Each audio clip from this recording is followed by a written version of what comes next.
3 hours from now, you're going to understand exactly why a machine chilled to 15 millikelvin, colder than deep space, colder than anywhere in the observable universe, that is not a physics department, can simulate molecules that no classical computer will ever hold. And I need you to sit with the fact that somewhere on humanity's list of applications, for that machine, filed below design better fertilizer and above break all encryption, there is a line item that reads, determine whether God is a wooden baseball bat with a face.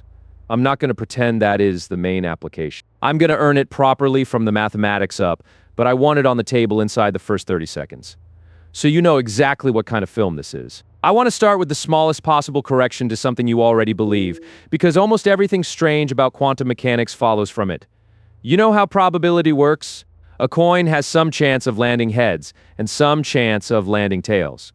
Those chances are non-negative, and they add to 1. If you want the probability of getting heads by either of two independent roots, you add the probabilities of the roots. This is arithmetic. You have used your whole life and it has never once failed you. Before we do that, one piece of housekeeping, because it will save you from 90 years of accumulated confusion.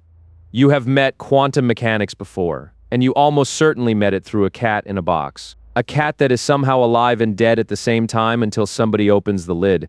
That thought experiment was invented by Erwin Schrödinger in 1935, and it was a complaint. He was pointing at what he considered an obvious absurdity in how people were talking about the theory. In the same spirit as saying, well, by that logic, the cat is dead and alive, expecting everyone to agree the logic was broken. It did not land. Instead, the cat became the single most reproduced image in popular physics, and we have spent 9 decades teaching a sarcastic objection as though it were the introductory lesson. It is roughly as if the entire field of economics had organized itself around a joke somebody made about a lemonade stand. So we are not going to use the cat, not because it is wrong exactly, but because it is a punchline being served as a first course, and you deserve the actual thing, which is smaller and stranger and does not involve any animals. Quantum mechanics keeps almost all of that. It changes exactly one thing. Instead of assigning a probability to each possibility, it assigns a complex number. That number is called an amplitude. And when there are two roots to the same outcome, you do not add the probabilities. You add the amplitudes, and only then do you turn the result into a probability. That is the whole of it. Everything else in this film, superposition, entanglement, the reason a quantum computer can be faster, the reason it is so hard to build is a consequence of adding complex numbers before squaring rather than after. Let me be precise about why that one change is so violent. A probability is a non-negative real number. If you add two non-negative numbers, you get something at least as large as either one. More routes to an outcome always means more chance of that outcome. That is why classical probability feels safe. A complex number is not like that. Write one as a magnitude and a direction, a length and an angle. Two complex numbers of the same length pointing in opposite directions sum to 0. Two routes to an outcome, each individually possible, can combine to make that outcome impossible. I want to sit on that for a second because it is the entire departure, and it sounds like a typo. More ways for something to happen can make it happen less. Add a second route to a destination, and the destination can become unreachable. Open a second door into a room, and the room becomes impossible to enter. If a colleague described a system to you that worked like that, you would assume they had made an arithmetic error. Physicists assumed this for about 25 years. The universe declined to correct itself, and eventually everyone agreed that the arithmetic was fine and the intuition was the problem. There is no classical analog of that. You cannot make an event less likely by adding another way for it to happen. In quantum mechanics you can, and it happens constantly, and it is called destructive interference. It is not a metaphor and it is not an approximation. It is the mechanism. So let us fix notation because we are going to be precise for the next 3 hours. And precision here is cheap. A quantum state is a vector. I will write the state of a system as a column of complex numbers, one entry per distinguishable outcome. For a system with two distinguishable outcomes, the simplest interesting case, and the one we will call a qubit, the state, is two complex numbers, which I will call alpha and beta. We need two outcomes to label, and physics does not care what they are, so I'm going to make a decision now that will govern the next 3 hours. Outcome 1, tung tung tung sahur. Outcome 2, not tung tung tung sahur. I want to be completely clear that this is legitimate. The formalism requires two distinguishable outcomes and is entirely indifferent to their content. A qubit does not know what it is about. Physicists usually write 0 and 1 because they have given up, and I am simply declining to give up. So the state of our system is some complex amplitude on sahur, some complex amplitude on not Shor, and the two squared moduli add to 1. Alpha is the amplitude for the first outcome. Beta is the amplitude for the second. Neither is a probability. Each is a complex number, which means each carries a magnitude and a phase, and the phase is going to matter enormously, even though it never appears directly in any measurement result. There is one constraint. The probabilities have to add to 1, and the rule connecting amplitude to probability is that you take the squared modulus, the squared length of the complex number, ignoring its direction. So the constraint is that the squared modulus of alpha plus the squared modulus of beta equals 1. Which means, and I want to state this precisely because it is load-bearing for the entire film, that the total amount of Shor in the universe is conserved. Geometrically, that says the state vector has length 1. There is a small cruelty in the fact that this is the whole thing.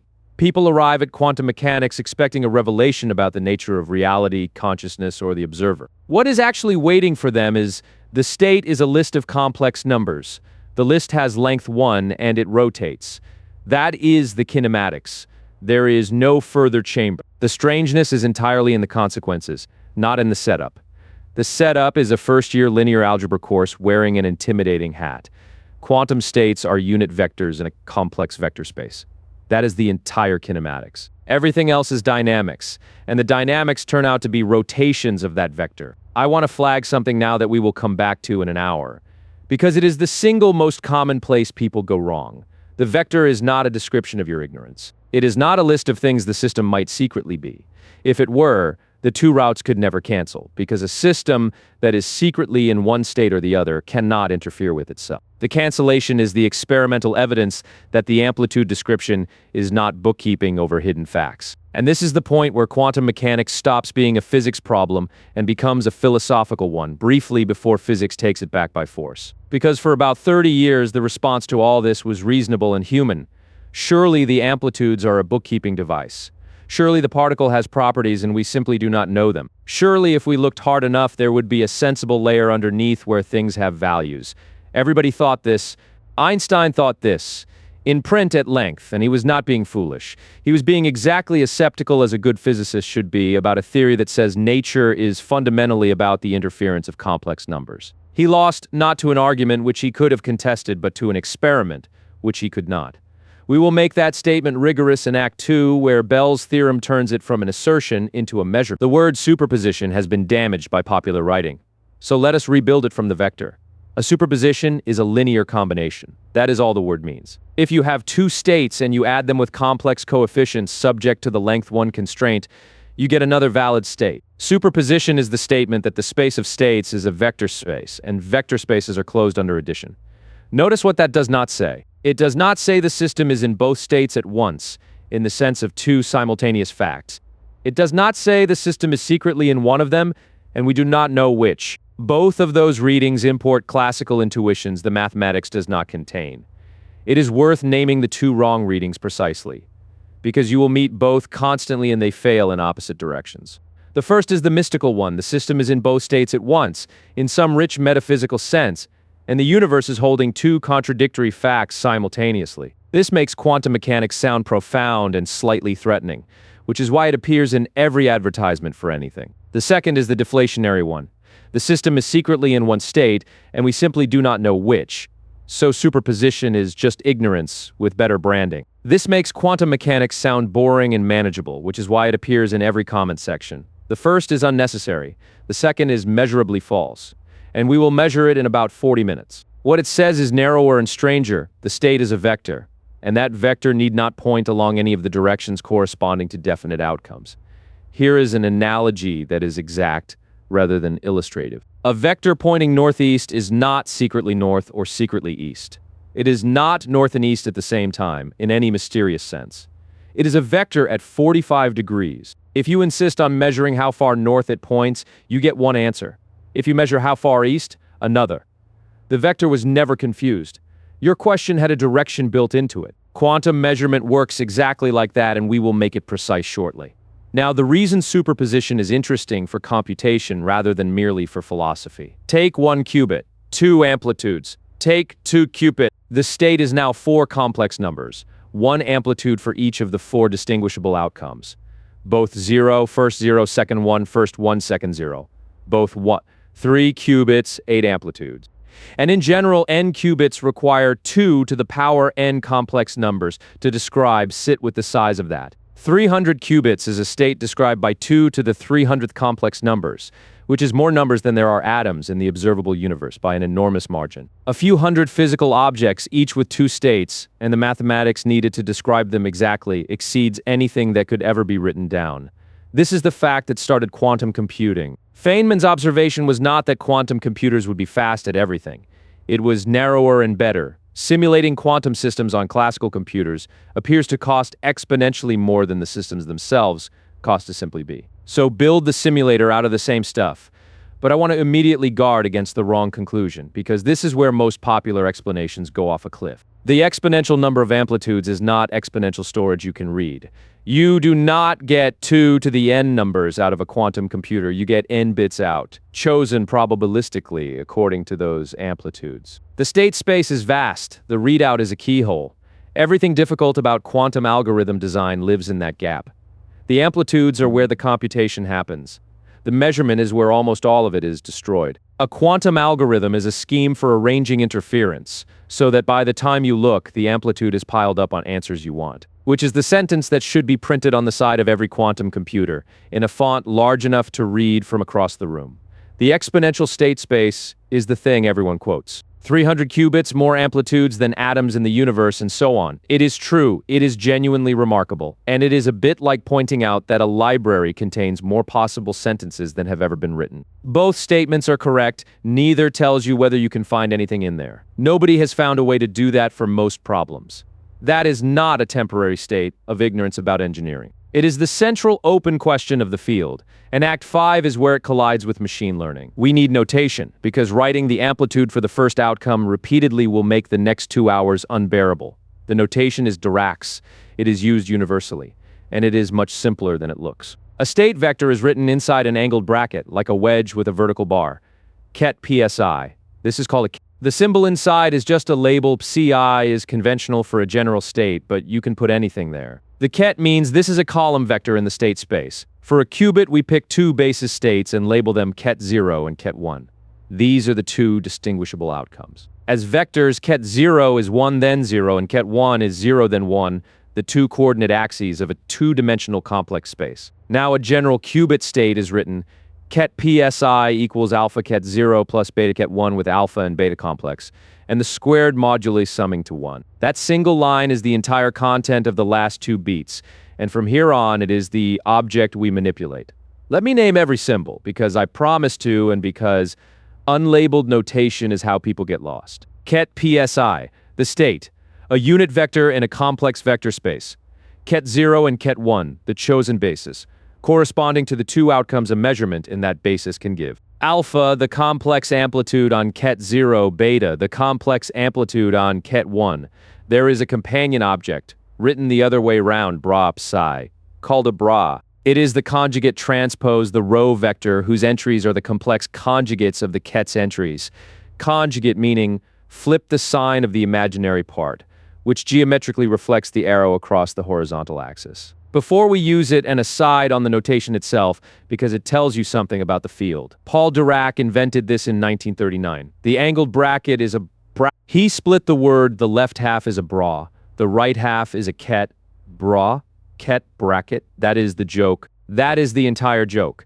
And it is now the standard notation of an entire branch of physics, used daily by tens of thousands of people, most of whom have stopped noticing. I mention it because it is a useful calibration for the rest of this film. This is a field in which the naming has been done by people who found bra funny in 1939, and by marketing departments who found supremacy compelling in 2019. And you should weight the vocabulary accordingly. The reason for 2 objects is that putting them together gives you the inner product. Write a bra next to a ket, and you get bra phi ket psi bracket. Hence bra and ket, which is Dirac's joke, and the only joke in the standard notation. That quantity is a single complex number, and it measures overlap. If 2 states are identical, their inner product is 1. If they are perfectly distinguishable, orthogonal, it is 0. Everything in between is partial distinguishability. And here's the payoff, which we will use constantly. The amplitude for measuring state ket Ci and finding outcome ket 0 is exactly the inner product bra 0 ket Ci, which if you compute it for the state above is exactly alpha. So the notation is doing real work. The amplitude for an outcome is the overlap between the state you have and the state corresponding to that outcome. That single sentence generalizes to every measurement in quantum mechanics in any dimension for any system. One more piece, and we have the vocabulary for the whole film. Write a ket next to a bra the other way round. Ket PSI, bra PS. And you get a matrix rather than a number. That object is a projector, and it is how measurements are written formally. We will need it for mixed states and error correction, and I will reintroduce it there rather than making you hold it now. We have said that probability is the squared modulus of amplitude. That rule has a name, the Born rule, and it deserves a beat, because it is the bridge between the mathematics and anything you can actually observe. And because the squaring is not arbitrary, stated precisely for a state ket PSI, the probability of obtaining outcome k on measurement is the squared modulus of the amplitude for that outcome. Written with the notation from the last beat, the probability of outcome k equals the squared modulus of bra k ket PSI. Now why squared? Why not the modulus itself, or the cube? There are two answers, and they are both worth having. The practical answer is that the squared modulus is the only choice that makes the total probability conserved under the natural evolution. Quantum states evolve by unitary transformations. We will get to those properly in Act 3.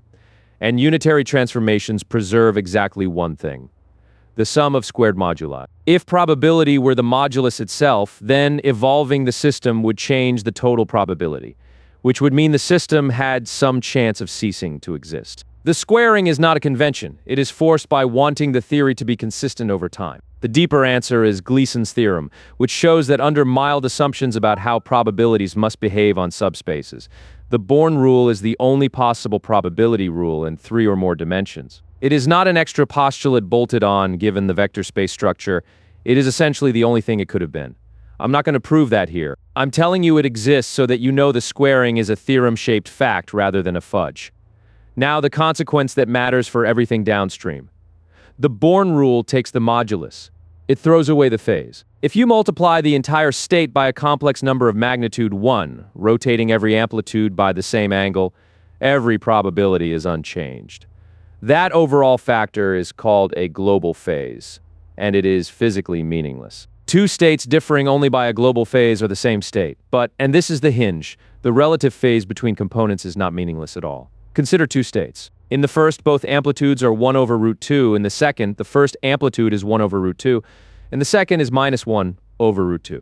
Both have squared moduli of 1/2 on each outcome. Measure either one in this basis, and you get the same statistics. 50-50. Forever, no matter how many times you repeat it. So there exist two configurations of the universe that are identical in every measurable respect with regard to how much Sahur is present, and which are nonetheless not the same configuration.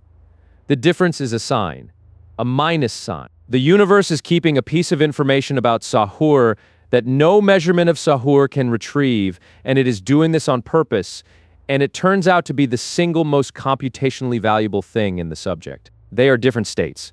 Measurably, reliably different, and we will show exactly how in 2 beats. The information distinguishing them is in a relative sign, which the Born rule is blind to in this basis. Which means the phase is real, carries information, does work, and is invisible to the measurement you happen to make. Think about how irritating that is as a design. The theory has a quantity that carries real information, does real work, determines real outcomes, and the rule connecting the theory to anything you can observe deletes it, not obscures it, deletes it. Exactly. By construction every time. It is as though the universe encrypted the interesting part and then, in the same breath, handed you a measurement apparatus that only reads the envelope. The entire discipline of quantum algorithm design is the business of getting the contents of that envelope out by arranging for the phases to rearrange themselves into magnitudes before you look. Every algorithm in Act 3 is that maneuver, done with increasing cleverness. That is the first genuinely quantum fact in this film, and every algorithm we discuss is a way of moving information from phase, where it is invisible, into amplitude, where you can read it. Measurement is where most explanations become mystical, so let us keep it entirely inside the linear algebra. A measurement is specified by a choice of basis, an orthonormal set of directions in the state space. Measuring means asking which of these directions is the state along. The possible answers are the basis vectors. The probability of each is the squared modulus of the corresponding inner product. And after the measurement, the state is the basis vector. You got that last clause is the famous one. Collapse, I want to say something careful about it. Operationally, it is not controversial at all. If you measure and get outcome 0, then measure again immediately in the same basis, you get 0 again with certainty. Every experiment agrees. In that sense, collapse is just the statement that measurements are repeatable, which is what makes them measurable. What it means, whether the state genuinely changes or the change is bookkeeping about which branch you find yourself in, or something else entirely, is the interpretation question. Interpretations differ. They make no differing predictions for anything in this film. And I'm going to stay out of it when I say the state collapses. I mean the operational statement, nothing more. Now, the part that is actually load-bearing for computation. The basis is a choice. Measurement does not have a preferred direction built into it. You can measure a qubit in the 0-1 basis and get one set of statistics. Or you can measure it in the plus-minus basis, where plus is the equal sum of 0 and 1, and minus is the equal difference, and get a completely different set. Go back to the two states from the last beat, the ones differing by a relative sign. In the 0-1 basis, they are indistinguishable, 50-50 each. But the first of them is the plus state, and the second is the minus state. Measure in the plus-minus basis, and the first gives plus with certainty, the second gives minus with certainty. Perfectly distinguishable. Zero ambiguity. Same two states that were identical a moment ago, which produces the following genuinely correct sentence that I would like you to sit with. Whether tung sahur is definitely present, definitely absent, or completely undetermined depends on which question you decided to ask. And all three answers are simultaneously available from the same unchanged state. He is not being coy. You're being imprecise. Nothing about the states changed. The question changed, the information was always there. Encoded in the relative phase, and it was invisible in one basis and perfectly visible in another. There is a useful everyday version of this, and unusually for quantum mechanics, it is exact rather than a loose analogy. If you ask somebody, are you happy or sad, and they are in fact anxious, you will get an answer. The answer will be one of the two you offered, and it will be somewhat random. You did not discover their emotional state, you imposed a basis on it. Quantum measurement is that. Formalized, and with the additional detail that the person is now genuinely happy or sad afterward because you asked. This is the single most useful idea in the practical part of quantum computing. So let me state it as a rule you can carry. A quantum algorithm's job is to rotate the interesting information into the basis you are about to measure. That is what Deutsch-Jozsa does, what Grover does, what Shor does. They differ in the cleverness of the rotation, not in the kind of thing being done. And it explains the shape of every quantum circuit you will ever see. A layer that puts things into superposition, a middle where phases are manipulated, and a final layer that rotates phase information back into amplitude, so a measurement can see it. Prepare, interfere, unrotate, read. Phase deserves its own beat because it is the resource, and because it is invisible in exactly the way that makes it easy to underrate. A complex amplitude has a magnitude and an angle. The angle is the phase. Write it as a magnitude times e to the I theta, where theta is a real number, the angle in radians, and e to the I theta is a complex number of length. One pointing at that angle. Every symbol, e is Euler's number, I is the square root of -1, theta is the phase angle. The whole object, e to the I theta, is a pure rotation. It changes an arrow's direction without changing its length. That is all a phase factor ever does. We established that a global phase is unphysical. Multiply the whole state by e to the I theta and nothing observable changes in any basis ever. Global phase is gauge, bookkeeping with no consequence. Relative phase is the opposite. It is the difference in angle between components, and it determines everything about how those components interfere. Here's the picture to keep two amplitudes contributing to the same outcome are two arrows, and adding them is placing them tip to tail. If they point the same way, the result is long, the outcome becomes more likely. If they point oppositely, they cancel. The outcome becomes less likely, possibly impossible.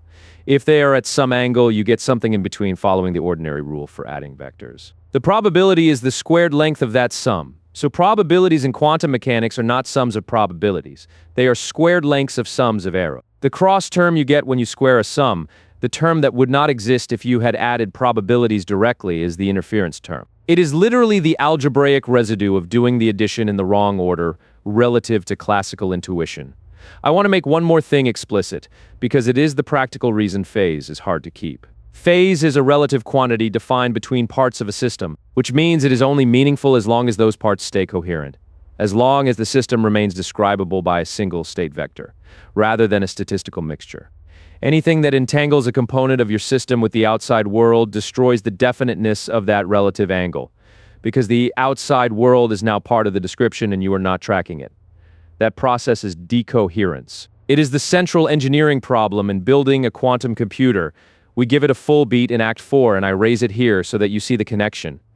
Decoherence is the loss of phase relationships, and phase relationships are the entire computational resource. A quantum computer is not fragile because it is small or cold or delicate, though it is all three. It is fragile because the thing doing the computing is an angle between complex numbers, and angles are the first thing an environment destroys. Let us put the pieces together and watch interference do computational work in the simplest possible case, with actual numbers. Start with a qubit in state ket 0.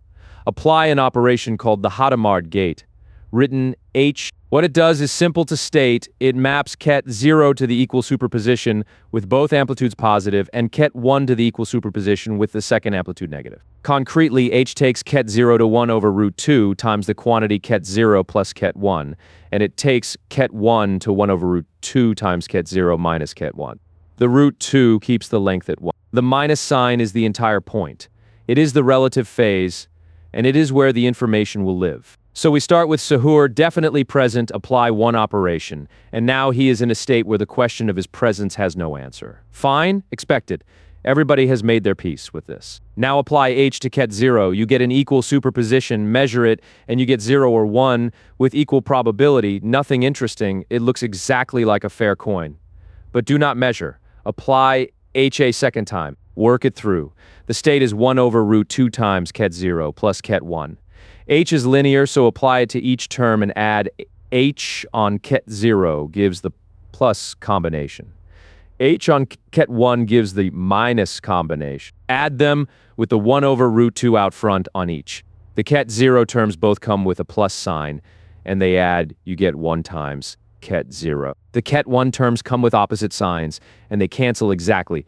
0 times ket 1. We randomized Shor. Then we randomized him again, and he came back. Not probably, not on average, with certainty every single time, because the two routes by which he could have failed to return arrived carrying opposite signs and annihilated each other.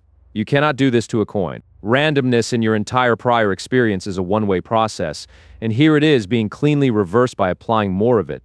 The result is ket 0, with certainty.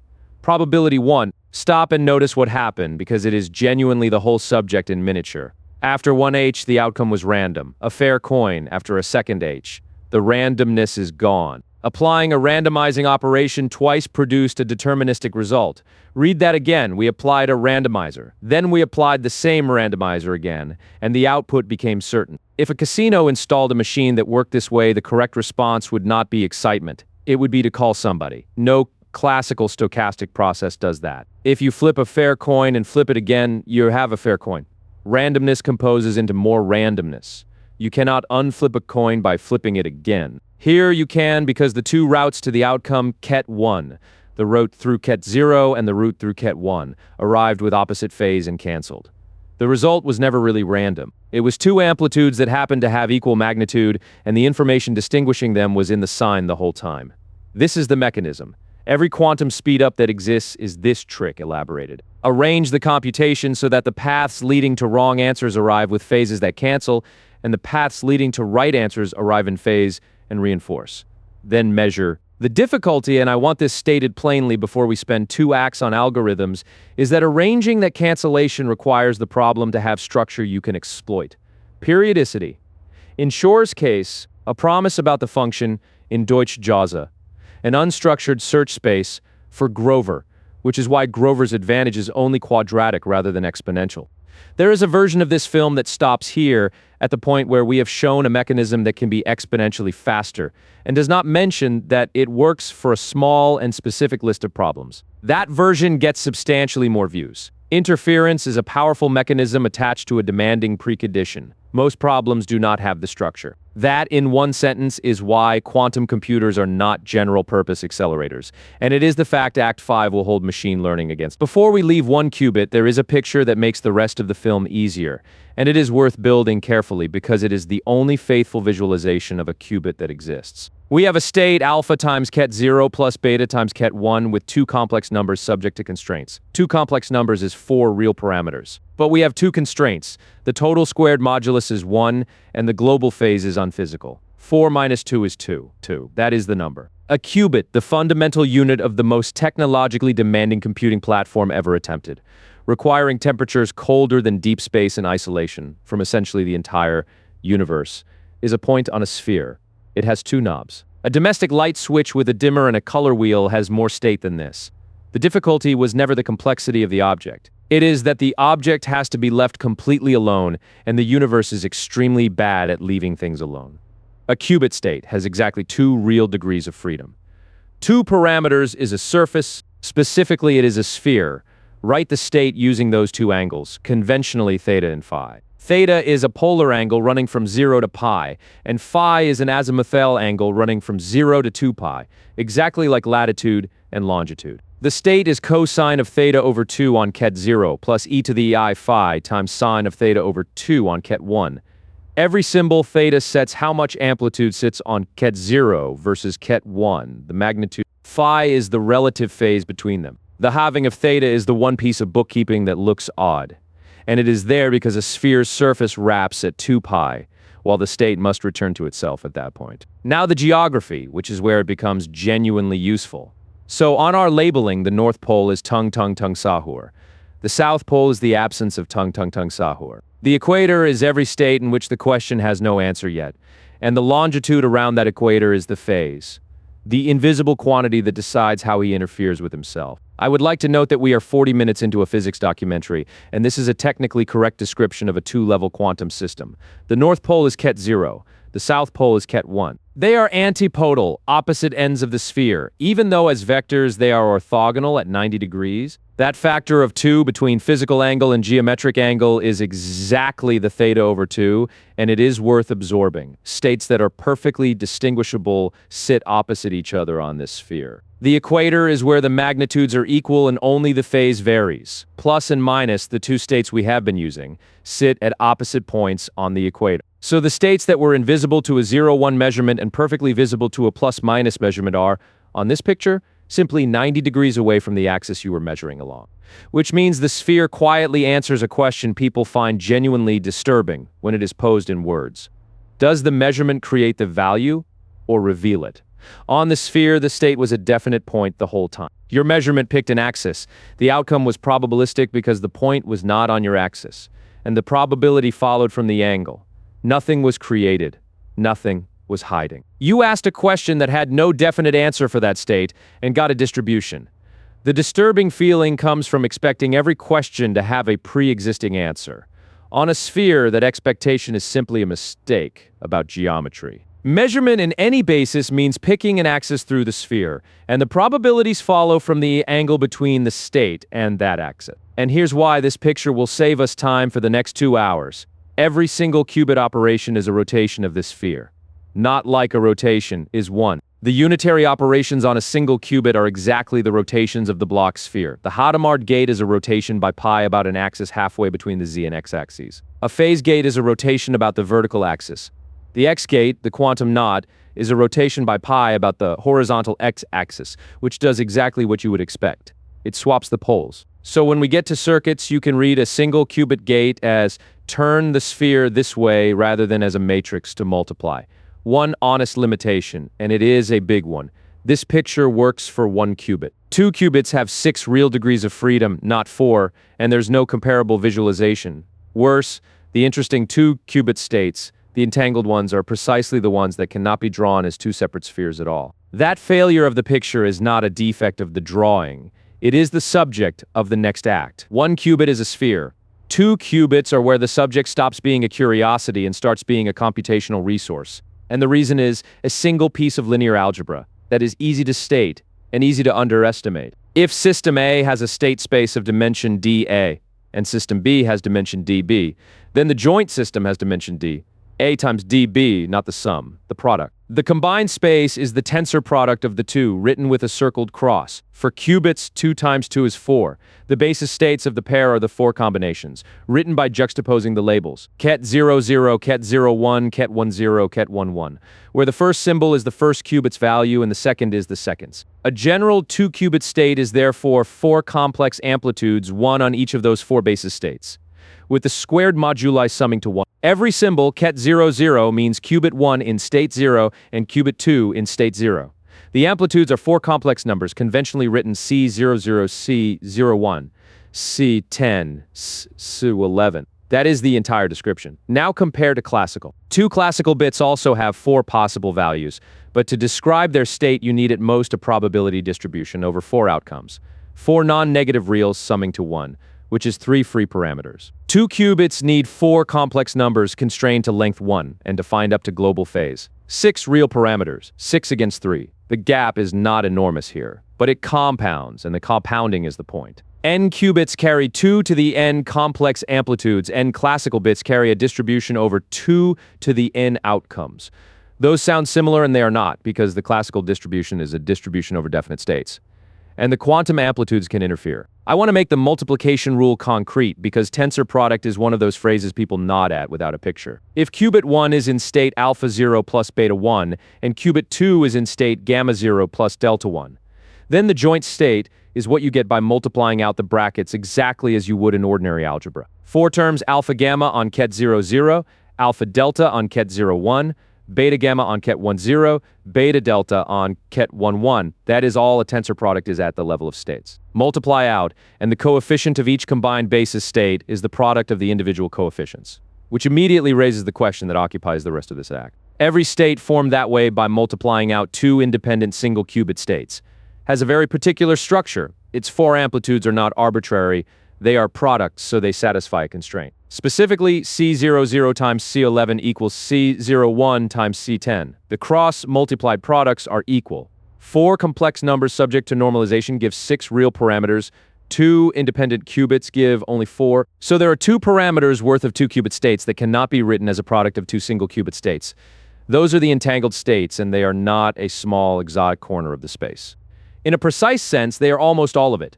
The product states form a lower dimensional surface, so a randomly chosen 2-qubit state is entangled with probability 1, which inverts how the subject is usually presented. Entanglement is customarily introduced as an exotic phenomenon, a special preparation, a laboratory achievement, something you have to work for. The mathematics says the reverse pick, a 2-qubit state at random, and it is entangled with probability 1. The unentangled states form a thin surface of measure 0 inside the space. Entanglement is not the exception. Entanglement is what states are. Product states are the vanishingly rare special case, and the reason they feel normal is that they are the only ones we can easily write down and think about. Separability is the special case. Entanglement is the generic one. Let us make the distinction sharp with the simplest example, because the definition of entanglement is often stated mystically, and the mathematics is completely plain. Now we need 2 systems, so we need a second character, and I'm going to use ballerina cappuccina on the grounds that the physics is indifferent, and I have already committed to this. Take the state that is an equal superposition of ket 0, 0 and ket 1, 1, 1 over root 2 on each. Nothing on ket 0, 1 or ket 1, 0. Ask, can this be written as a product of 2 single qubit states? Apply the test from the last beat. We need C00 times C11 to equal C01 times C10. The left side is 1/2. The right side is 0 times 0, which is 0. 1/2 is not 0. So no, there is no assignment of a state to qubit 1 and a state to qubit 2 that reproduces this joint state. We do not know how, there provably is not one. That is the definition of entangled, and it is a statement about factorizability, nothing more exotic. Now, what does that mean physically stated carefully? In our labeling, the pair has a completely definite joint state, and neither Sahur nor Cappuccina individually has any state at all. Not unknown, absent. If you interrogate Sahur alone, exhaustively with the best equipment available, you obtain a perfectly random answer and learn nothing, because there's nothing there to learn. Everything that exists about them exists between them. I'm aware of how this sounds. It is also the single most experimentally verified claim in this film. It means the qubits do not have individual states. Not that their states are unknown, that they do not have them. The complete description of the pair does not decompose into a description of each part. Every fact about the pair is a fact about the pair. This is where the block sphere picture fails, and it fails informatively. You cannot draw an entangled 2-qubit state as two spheres with two arrows, because there are no two arrows. If you insist on asking what qubit 1 alone is doing, the answer is that it is in a mixed state, a statistical mixture rather than a definite vector. And specifically for this state, the maximally mixed one. Completely random, no preferred direction at all. If a colleague told you they had complete information about a two-item system and no information about either item, you would assume a definitional error, which is a genuinely strange sentence, so let me put it precisely. The pair is in a perfectly definite, completely specified state, a pure state, known exactly. Each individual qubit considered alone is maximally uncertain. Maximum knowledge of the whole. Zero knowledge of the parts. There is no everyday version of this, and attempts to build one are actively misleading. But the shape of it is you have complete knowledge of a two-person conversation, and no knowledge whatsoever of what either person said. Not, you forgot. Not, the recording is bad. The conversation is fully specified and neither half of it is. That inversion is impossible classically. If you know a joint distribution exactly, you know each marginal exactly. Here, the joint state is pure and the marginals are as mixed as they can be. Schrödinger, who named entanglement, called this the characteristic trait of quantum mechanics, the one that enforces its entire departure from classical thinking. And now the property that makes it useful rather than merely strange: correlation. Measure both qubits of that state in the 0-1 basis. Each individually gives 0 or 1 with probability 1/2, genuinely random as anything gets. But they always agree, both 0 or both 1, never mixed. So, measure Shor, get a random answer, and Cappuccino instantly has the matching one no matter how far apart they are. Across a room, across a planet, across the galaxy, if you have the patience and the funding, fine, you say, that is just a shared coin flip. Someone flipped a coin and wrote the answer on both slips of paper. Here is why that explanation fails. And it is the content of the next beats. Measure both qubits in the plus-minus basis instead. Classically, a pre-agreed shared value tells you nothing about a different question. Quantumly, they agree there too. And in a third basis, and a fourth. No pre-written pair of answers can reproduce agreement in every basis simultaneously, proving that is Bell's theorem, and it turned a philosophical dispute into an experiment. The state we have been using has a name. There are 4 such states. They form a basis for the 2-qubit space, and they are the workhorses of quantum information, so they are worth a beat. They are called the Bell states, and each is an equal superposition of 2 of the 4 basis states, differing by which pair and by a sign. The first one over root 2 times ket 00 plus ket 11. The second, the same pairing with a minus sign. The third one over root 2 times ket 01 plus ket 10. The fourth, that pairing with a minus. All 4 are maximally entangled. Each has both marginals maximally mixed. Each shows perfect correlation in every measurement basis. The sign and pairing determine whether the correlation is agreement or disagreement in a given basis. 2 structural facts about them matter for later. First, they are orthonormal. Any 2 of them have inner product 0, and each has length 1, so they form a valid basis for the 4-dimensional 2-qubit space, exactly as ket 00, ket 01, ket 10, ket 11 do. Which means there is a measurement, a physically implementable one, whose 4 outcomes are the state was Bell state 1, Bell state 2, and so on. This is called a Bell measurement, and it is the core primitive in teleportation and in entanglement-based protocols. Second, and this is the one to carry into error correction. The Bell states are locally indistinguishable, but globally distinguishable. Look at 1 qubit alone and all 4 look identical, maximally mixed, no information whatsoever. Look at both together and they are perfectly distinguishable. The information is stored entirely in the correlations, not in the parts. There's something almost conspiratorial about the arrangement. The information is present, it is fully determined, and it is stored in such a way that no local observer can access any of it, no matter how carefully they look at their piece, because their piece genuinely does not contain any of it. Nature arrived at witness protection before we did, and Act 4 is about noticing this and exploiting it deliberately. That property is not a curiosity. It is the design principle of quantum error correction, which we reach in Act 4. If you store your information in correlations rather than in individual qubits, then an environment that touches 1 qubit at a time learns nothing about your data. The environment cannot corrupt what it cannot see. Error correction is at bottom a scheme for hiding information from local access, and the Bell states are the smallest example of hiding done properly. One more thing worth flagging now, because it prevents a common misconception later. Entanglement is not a connection along which things travel. Nothing propagates between the qubits at measurement. There is no signal, no influence with a speed, nothing that gets from one to the other. What there is a joint state that was prepared together and has not been disturbed since. The correlations were established when the state was made. What is genuinely non-classical is not that the correlations exist. A shared coin gives correlations, but that they are stronger than any pre-established shared value can produce. That last clause is doing all the work, and it is exactly what Bell made measurable. Before Bell, let us close off the thing everyone worries about first. Does entanglement let you send a message faster than light? It does not, and the proof is short enough to do properly. Alice holds one qubit of an entangled pair, Bob holds the other, and they are arbitrarily far apart. Alice measures her outcome as random. Bob's qubit is now correlated with her result. Question: can Bob tell from his qubit alone whether Alice measured at all? Compute Bob's statistics. Before Alice does anything, his qubit is maximally mixed, 50-50 in any basis. After Alice measures in the 0-1 basis, his qubit is either definitely 0 or definitely 1, but he does not know which, and from his perspective, the two cases occur with equal probability. Averaging over her outcomes, his statistics are 50-50 in any basis. Identical before and after in every basis exactly the same. Alice's choice of whether to measure changes nothing observable on Bob's side, nor does her choice of basis. His marginal state is maximally mixed regardless, and no measurement he can perform distinguishes those situations. This is the point at which a certain kind of person becomes very excited about faster-than-light communication, and I want to disappoint them efficiently. You cannot send a message, not slowly, not cleverly, not with a sufficiently sophisticated encoding scheme. The statistics on Bob's side are identical whether Alice measured, chose a different basis, or went to lunch. There is no channel here. There is a shared random number and an enormous amount of excitement about it. Every few years, someone announces otherwise. And every few years, the announcement contains the same error, which is forgetting that Bob has to average over Alice's outcomes because he does not know them. That is the no-signaling theorem, and it holds exactly, not approximately.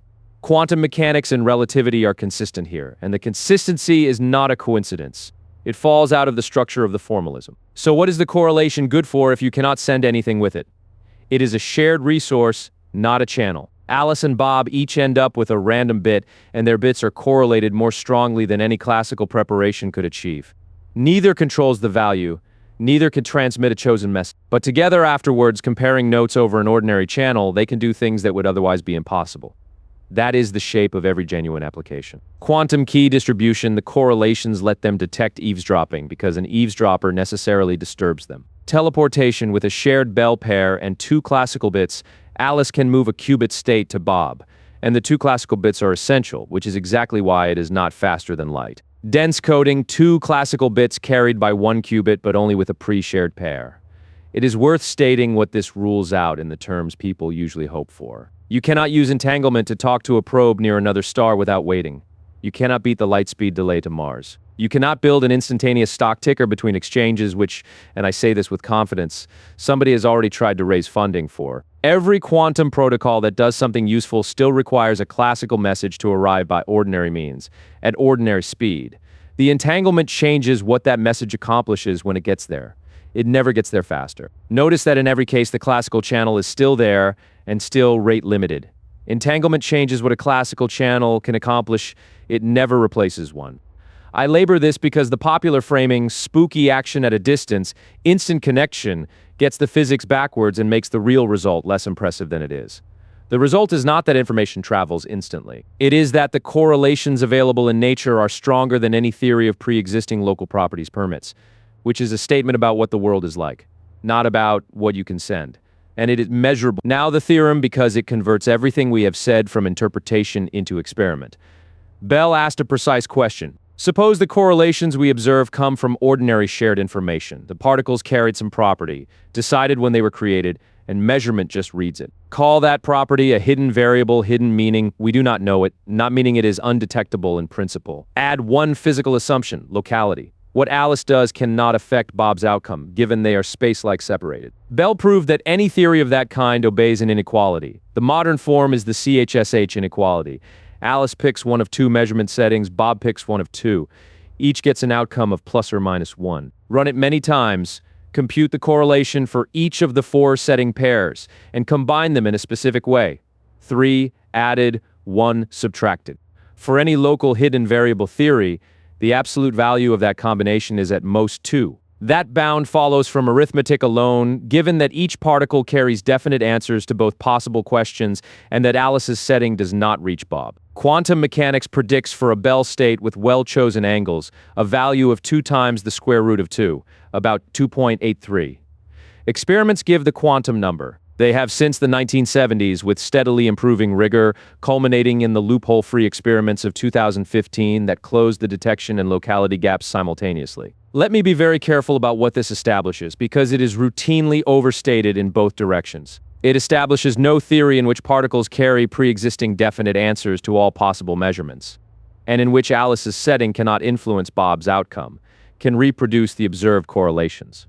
One of those two assumptions is false in our world. It is worth noting how this got its reputation. Einstein called it spooky action at a distance, and he meant it as an insult. It was his argument that quantum mechanics had to be incomplete, because surely no sensible theory would work like that. He was in the specific technical sense wrong, and the phrase he coined to ridicule the idea became its permanent marketing slogan. This happens repeatedly in this field. The most quoted phrases in quantum mechanics are disproportionately things somebody said while trying to argue that quantum mechanics was ridiculous. It does not establish that information travels faster than light. We proved in the last beat that it does not establish that reality is created by observation or that consciousness matters or any of the other things it gets recruited for. It does not even establish that determinism is false. Deterministic theories survive if they abandon locality, and Bohmian mechanics is exactly that. What it rules out is the specific, extremely natural picture that the world consists of local objects carrying definite properties which measurements merely reveal. That picture is dead, and it was killed by measurement rather than by argument. There is a genre of popular article which reports Bell's theorem as showing that reality is not real, that everything is connected, or that consciousness creates the universe. I want to be exact about how much of that survives contact with the result. None of it. What died was the assumption that particles carry pre-existing values for every question you might ask, in a way that cannot be influenced non-locally. That is a technical claim about hidden variables, and it is a big deal, and it is not a claim about consciousness, connectedness, or reality's realness. The theorem is more interesting than the mythology, which is generally true and almost never how it gets reported. For our purposes, there is a concrete consequence. The amplitudes we have been manipulating are not bookkeeping over hidden facts. If they were, CHSH would cap at 2. It does not. Which means when we build a computer whose operation depends on interference between amplitudes, we are not building an elaborate randomized classical machine. We are using a resource that provably has no classical description. Whether that resource is useful for any particular problem is a separate question, and one the rest of this film treats with considerably more skepticism. One more structural fact before we build a computer, and it is the one that shapes error correction more than any other. Which means, and this is the part that should worry you, that there is exactly one tung Sahur, not for sentimental reasons. As a theorem, you cannot back him up. You cannot keep a spare. You cannot take a copy before performing a risky operation, and if you measure him to check whether he is still correct, you have destroyed the thing you were checking. Every quantum state is a single point of failure with no possibility of redundancy, forever, by the linearity of the universe. You cannot copy an unknown quantum state. The proof takes about 4 lines and is worth seeing because it shows the result is not a technological limitation but a consequence of linearity. Suppose a copier exists, a unitary operation U that takes an unknown state ket psi together with a blank and produces 2 copies. Write that as U acting on ket psi and blank giving ket psi and ket psi.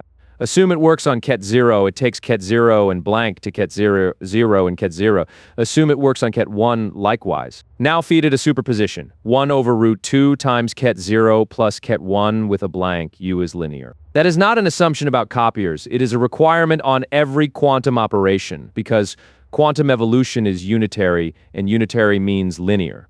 So U acting on a sum is the sum of U acting on each term. Applying it, we get 1 over root 2 times ket 0, 0 plus ket 1, 1. But a genuine copy of the superposition would be the superposition tensored with itself, which multiplies out to 4 terms. Ket 0, 0, ket 0, 1, ket 10 and ket 11, each with amplitude 1/2. Two terms against 4. These are different states. In fact, the first is a Bell state, maximally entangled, and the second is a product state, not entangled at all. About as different as two qubit states get. So no linear operation copies, both basis states and their superpositions. Since all quantum operations are linear, no operation copies an unknown state. 4 lines and it forecloses an entire branch of engineering. You cannot back up a qubit. You cannot take a copy before the risky operation. You cannot keep a spare in a drawer. Every quantum state is a one-off, and the moment you look at it to check whether it is still good, you have spent it. The correct emotional response to the no-cloning theorem is the one you had the first time somebody explained that the document you had been editing for 6 hours was never saved. The proof is complete, and it is that short. Notice what is not forbidden. You can copy a state you already know how to prepare. Just prepare it twice. You can copy states drawn from a known orthogonal set, which is exactly what classical copying is. What is impossible is copying an unknown state or one drawn from a non-orthogonal set. Now the consequences which run through the rest of this film. Error correction cannot use redundancy in the obvious way. The classical repetition code copies a bit 3 times and takes a majority vote. That approach is unavailable. You cannot make the copies. Act 4 is about the workaround, and it is genuinely clever. You encode information in correlations across many qubits without ever copying it. Then measure the correlations rather than the data. Quantum key distribution is secure. An eavesdropper cannot take a copy of the transmitted qubits and let the originals through. Any attempt to learn the state disturbs it, and the disturbance is detectable. The security rests on this theorem rather than on computational hardness, which is a genuinely different foundation from ordinary cryptography, and measurement really does destroy. Since you cannot copy first and measure the copy, every measurement spends the state. This is why the readout bottleneck in Act 5 is so severe. You cannot run a quantum computation once and then examine the answer from many angles. You get one look, and then it is gone. We need one more piece of formalism before building circuits, and it is the piece that makes decoherence describable. I will introduce only as much as we need. So far, every state has been a vector, a pure state, complete information, but we have already met a situation the vector formalism cannot express. 1/2 of an entangled pair. We said it was maximally mixed. Let us make that precise. Suppose you have a system that is in state ket psi1 with probability p1, or ket psi2 with probability p2, and so on, ordinary classical uncertainty about which pure state you have. That is a mixed state, and it is not a vector. It cannot be, because a vector represents definite information, and this situation contains genuine ignorance. The object that represents it is a matrix, called the density matrix. Build it by taking each pure state's projector, the ket times Bray object from Act 1, and adding them weighted by their probabilities. Every symbol, rho, is the density matrix. Pi are classical probabilities summing to 1. Ket psi bra p spies is the projector onto the ith pure state. A matrix, not a number. 3 facts are all we need. 1. A pure state has a density matrix 2, just its own projector. So the formalism includes everything we had, nothing is lost. 2. The trace of rho, the sum of its diagonal entries, is always 1. That is probability conservation in matrix form. 3. And this is the useful one. The trace of rho squared tells you how mixed the state is. For a pure state, it equals 1. For a maximally mixed state of dimension d, it equals 1 over d. This quantity is called purity, and it is the number that decays when a system decoheres.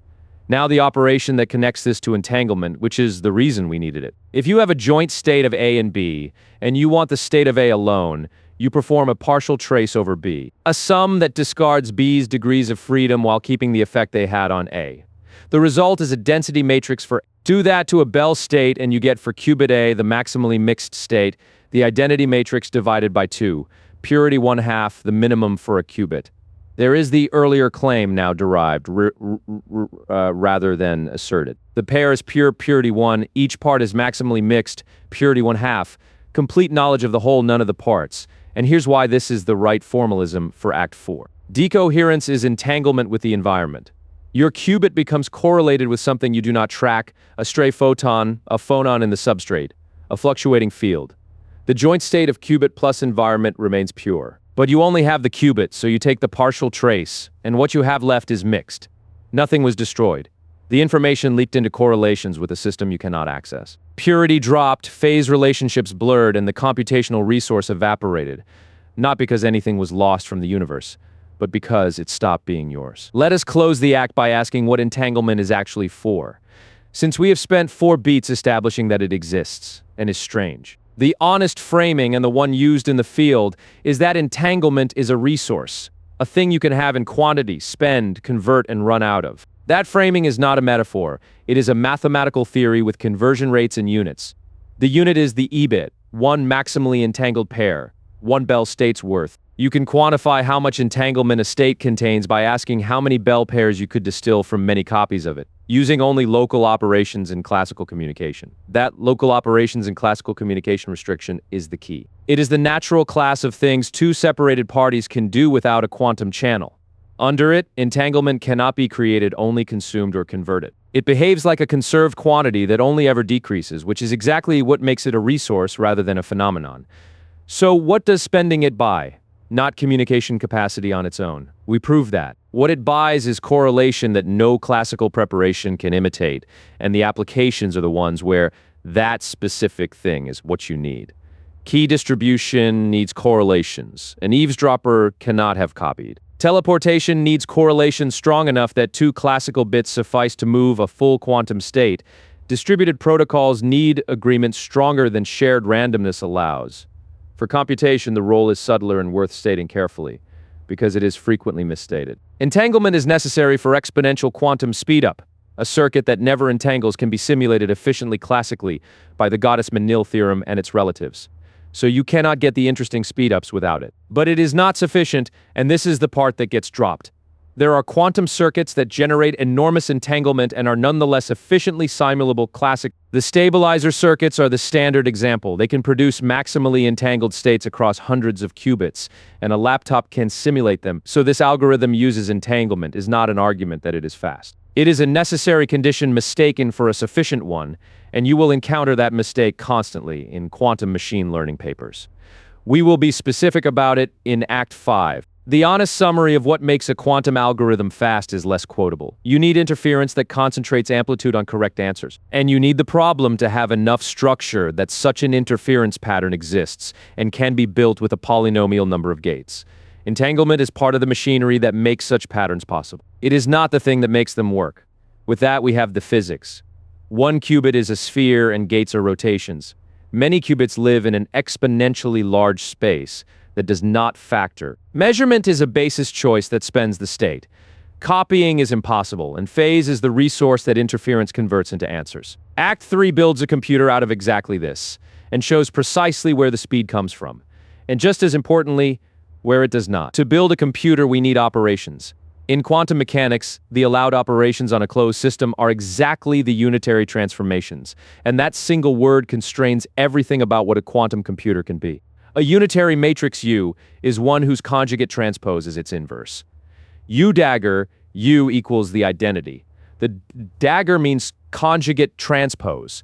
Transpose the matrix and conjugate every entry, every symbol. U is the operation. U dagger is its conjugate transpose. I is the identity, the do-nothing operation. The equation says applying U, then U dagger returns you exactly where you started. 3 consequences, and each one shapes the machine. Unitary means length preserving. Apply U to a unit vector and you get a unit vector. Since length squared is total probability, unitarity is precisely the statement that probability is conserved. This is the constraint we said in Act 1 forces the Born rules squaring. Now stated from the other side, unitary means reversible. Every U has an inverse, and the inverse is another unitary, namely U dagger. So every quantum gate can be undone. There is no quantum AND gate in the classical sense, because AND destroys information. Given the output 0, you cannot recover. Which of 3 inputs produced it? Irreversible operations are not unitary and therefore not directly available. That sounds crippling, and it is not for a reason worth knowing. Any classical computation can be made reversible with modest overhead. Bennett showed this in 1973, by keeping enough scratch information to run the computation backwards. Toffoli's 3-bit gate is reversible and universal for classical logic. So quantum computers can do anything classical computers can. The reversibility constraint costs some ancilla qubits, not expressive power. Unitary means linear. U applied to a sum is the sum of U applied to each term. This is what killed the copier in Act 2, and it also means you cannot build an if statement that inspects an amplitude and branches on it. The operation is applied to the whole superposition at once, blind to which component is which. That last point is the one that makes quantum programming genuinely different. So let me put it sharply. You cannot write, look at the state, and if the amplitude on this branch is large, do something else. The operation does not get to see the state. It is a fixed linear map applied to everything simultaneously. What you can do is arrange the fixed linear map so that the interference pattern it produces depends on the data in a useful way.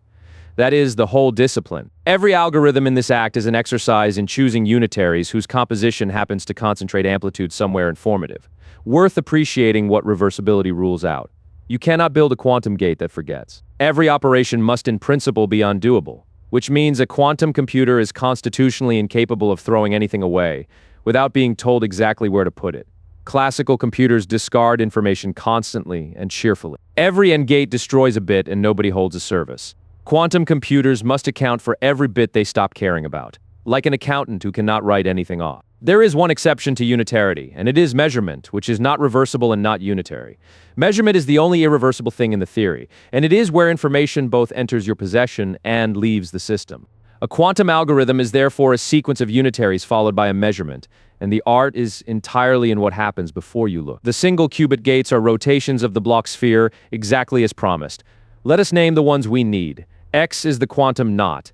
It maps ket 0 to ket 1, and ket 1 to ket 0. As a matrix, it is 0, 1, 1 is 0 on the sphere. It is a rotation by pi about the x-axis, which swaps the poles. Z leaves ket 0 alone and maps ket 1 to minus ket 1. Diagonal entries 1 and minus 1. It changes no probabilities in the computational basis. The squared moduli are untouched. It changes only the relative phase. On the sphere, it is a rotation by pi about the vertical axis, spinning the equator around. Z is the first gate that does nothing observable unless there is a superposition to act on. On ket 0 or ket 1 alone, it is invisible.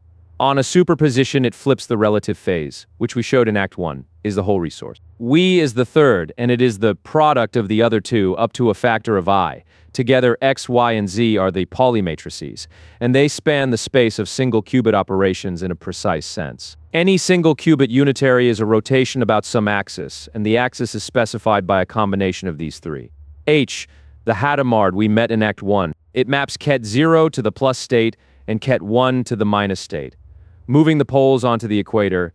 On the sphere, it is a rotation by pi about the axis lying halfway between x and z, and applying it twice returns you to start, which is the cancellation we computed by hand, then the phase gates. A general one written r phi leaves ket 0 alone and multiplies ket 1 by e to the I phi rotation, about the vertical axis by angle phi. The special cases have names. Phi equals pi is z, phi equals pi over 2 is called s, and phi equals pi over 4 is called t. That last one matters more than its modest definition suggests, and I want to plant it here because it dominates Act 7.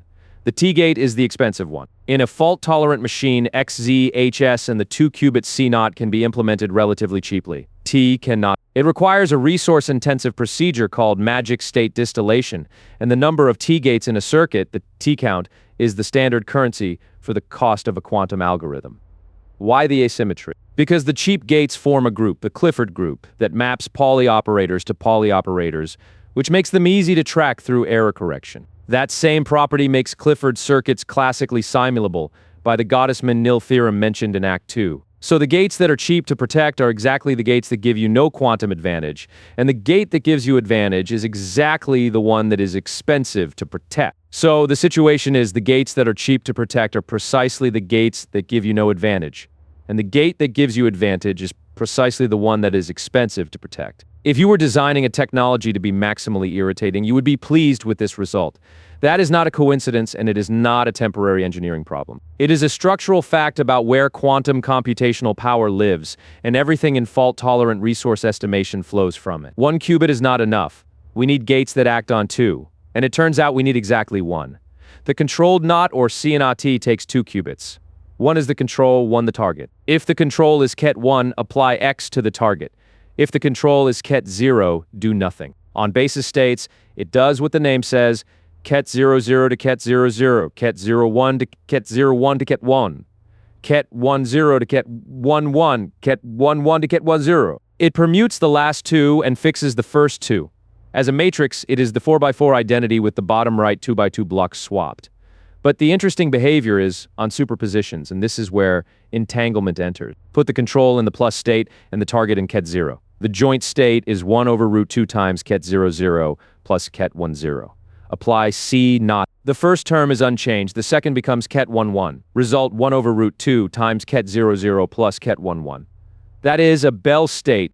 We went in with a product state, 2 independent qubits, and came out with something that provably does not factor. 2 gates, that is the whole ceremony.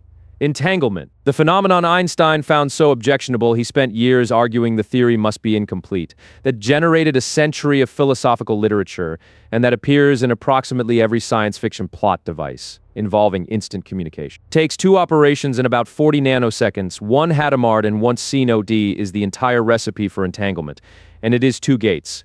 This is worth pausing on. Entanglement is not delicate to create, it is delicate to keep. Producing it takes 2 operations. Protecting it for a microsecond takes a building.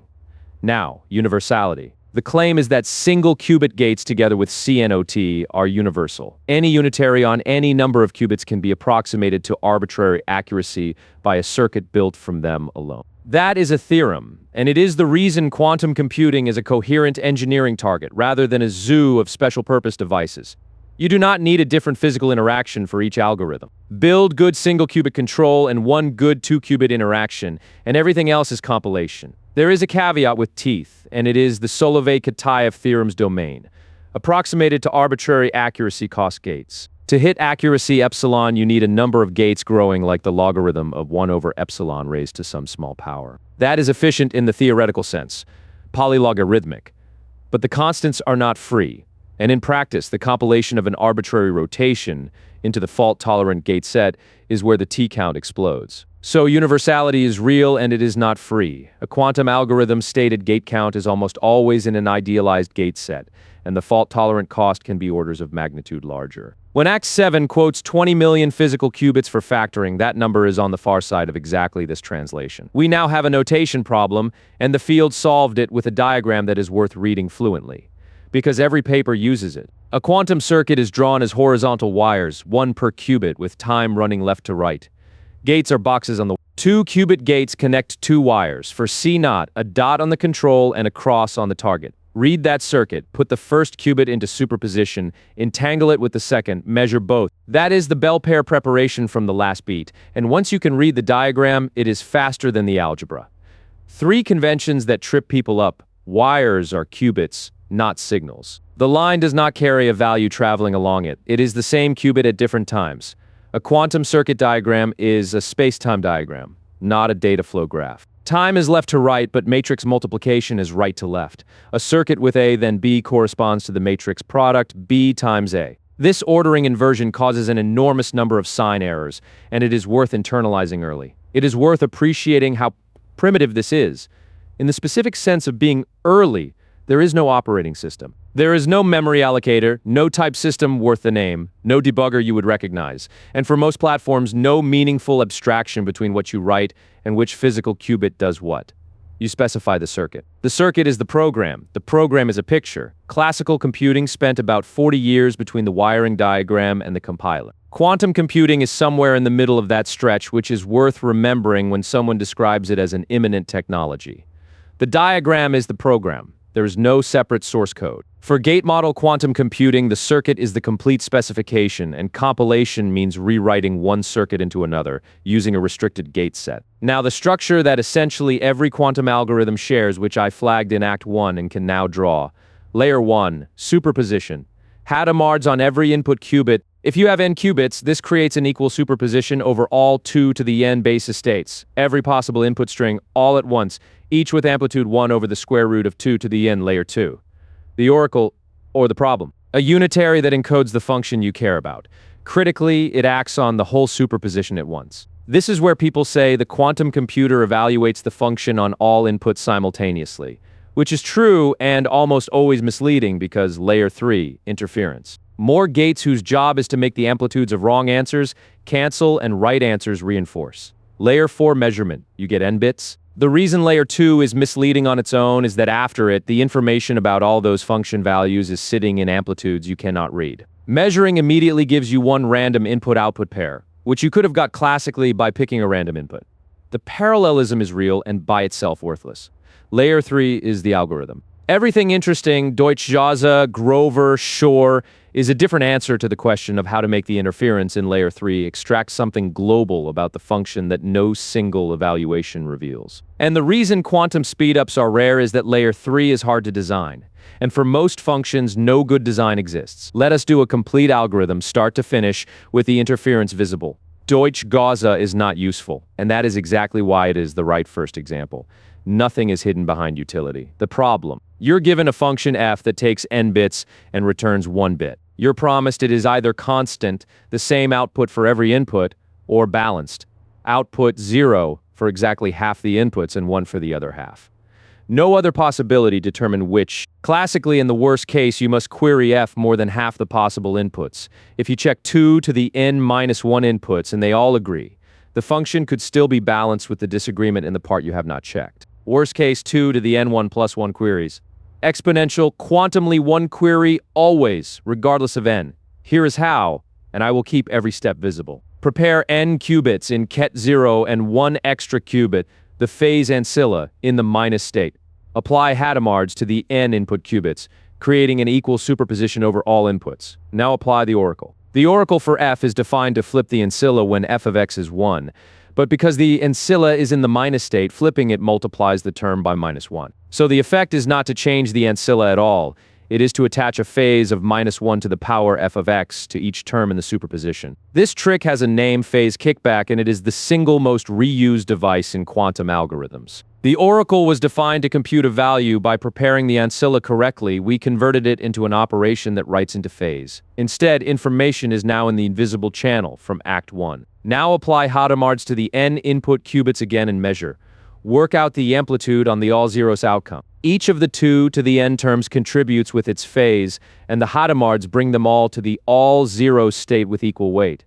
The amplitude on all zeros is therefore the average of minus 1 to the f of x over every input x. If f is constant, every term has the same sign. They add, the amplitude is plus or minus 1, and you measure all zeros with certainty. If f is balanced, exactly half the terms are plus and half are minus. They cancel exactly, the amplitude on all zeros is 0, and you measure all zeros with probability 0. So measure all zeros, the function is constant, measure anything else. It is balanced. One query, no error. Now the honest accounting, because this result is routinely oversold. The speedup is exponential, and the problem is artificial. The promise, constant or balanced, nothing else, is doing enormous work, and no natural problem carries it. Also, the randomized classical algorithm solves it in a handful of queries with high probability. Sample a few inputs, and if you see both outputs, it is balanced. The exponential separation is against deterministic classical algorithms only. So the first quantum algorithm ever devised solves a problem that does not occur, under a promise nobody can supply, and is beaten in practice by guessing twice. I want to defend it anyway, because the criticism misses what it was for. Deutsch-Jozsa was not proposed as an application. It was proposed as an existence proof. Here's a task, however artificial, where a quantum computer provably needs fewer queries than any deterministic classical one. Before that, it was not obvious such a task existed at all. Sometimes the correct first result in a field is a completely useless one that proves the category is non-empty. What Deutsch-Jozsa genuinely demonstrates is the mechanism. Phase kickback writes a global property of f into relative phases, and a final Hadamard layer converts phase into amplitude where measurement can see it. Every algorithm that follows is a more sophisticated version of exactly that move. Grover's algorithm searches an unstructured space, and it is the most broadly applicable quantum algorithm there is. It is also the one whose limits are most often ignored, so we will be precise about both. The problem: you have a space of n items, one of which is marked. You have an oracle that recognizes the marked item given x. It tells you whether x is the one, find it. Concretely, you have a space of every possible arrangement of matter, exactly one of which is tung tung tung sahur, and an oracle that will tell you whether a given arrangement is him. You would like to find him? Classically, you check items one at a time, on average n over 2 queries. Worst case n, there's no better classical strategy, because the space has no structure to exploit. Grover finds it in about square root of n queries. Here is the mechanism, and it is genuinely geometric. This is the part worth seeing rather than deriving. Start in the equal superposition over all n items. Every amplitude is 1 over root n. Think of that as a vector in a two-dimensional plane. One axis is the marked item. The other is the equal superposition of all the unmarked ones. Because there is one marked item among n, the starting vector sits at a small angle from the unmarked axis, angle roughly 1 over root n. Grover's iteration is two reflections. First, the oracle flips the sign of the marked item's amplitude, geometrically a reflection about the unmarked axis. Second, an operation called the diffusion operator reflects every amplitude about the average amplitude. Geometrically, a reflection about the starting vector. And here's the fact that makes it work. The composition of two reflections is a rotation by twice the angle between the mirrors. So each Grover iteration rotates the state vector by a fixed angle, about 2 over root n, toward the marked axis. Start at angle 1 over root n from the unmarked axis. You need to reach 90 degrees. Each step is 2 over root n, so you need about pi over 4 times root n steps. That is the algorithm. It is a rotation done root n times, and it is exactly as geometric as it looks. Two consequences that people get wrong, and both matter. You must stop. Grover does not converge and stay. It rotates past the target and back out again. Run it too long, and the success probability falls. The number of iterations must be computed in advance from n, and if you do not know how many marked items there are, you have to handle that separately. The speedup is quadratic, and that is provably optimal. Bennett, Bernstein, Brassard, and Vazirani showed no quantum algorithm can search an unstructured space in fewer than order root n queries. Grover is not a starting point that better algorithms will improve on. It is the end of the line for unstructured search, which means for a problem where the classical cost is 2 to the n, Grover gives you 2 to the n over 2. That is a genuine improvement, and it is not an exponential one. A 128-bit key requiring 2 to the 128 classical operations requires 2 to the 64 Grover iterations, still far out of reach, which is why symmetric cryptography responds to quantum computing by doubling key lengths and otherwise carrying on. Let me do the idiot version of that arithmetic because it clarifies more than the notation does. A 128-bit key has 2 to the 120 possibilities. Grover reduces that to 2 to the 64 operations.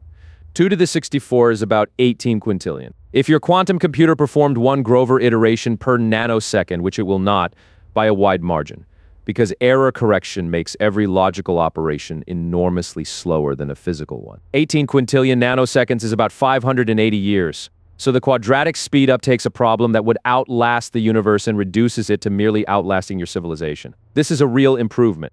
It is not a practical one, and it is why the cryptographic response to Grover is to shrug and double the key length. Hold on to that shape because Act 5 needs it. Quadratic speedups are real, and quadratic speedups can be eaten entirely by constant factors.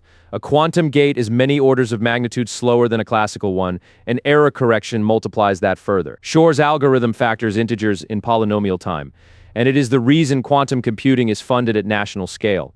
It is also, importantly, not representative. And understanding why is more useful than the algorithm itself. The problem, given a large integer n that is a product of two primes, find them.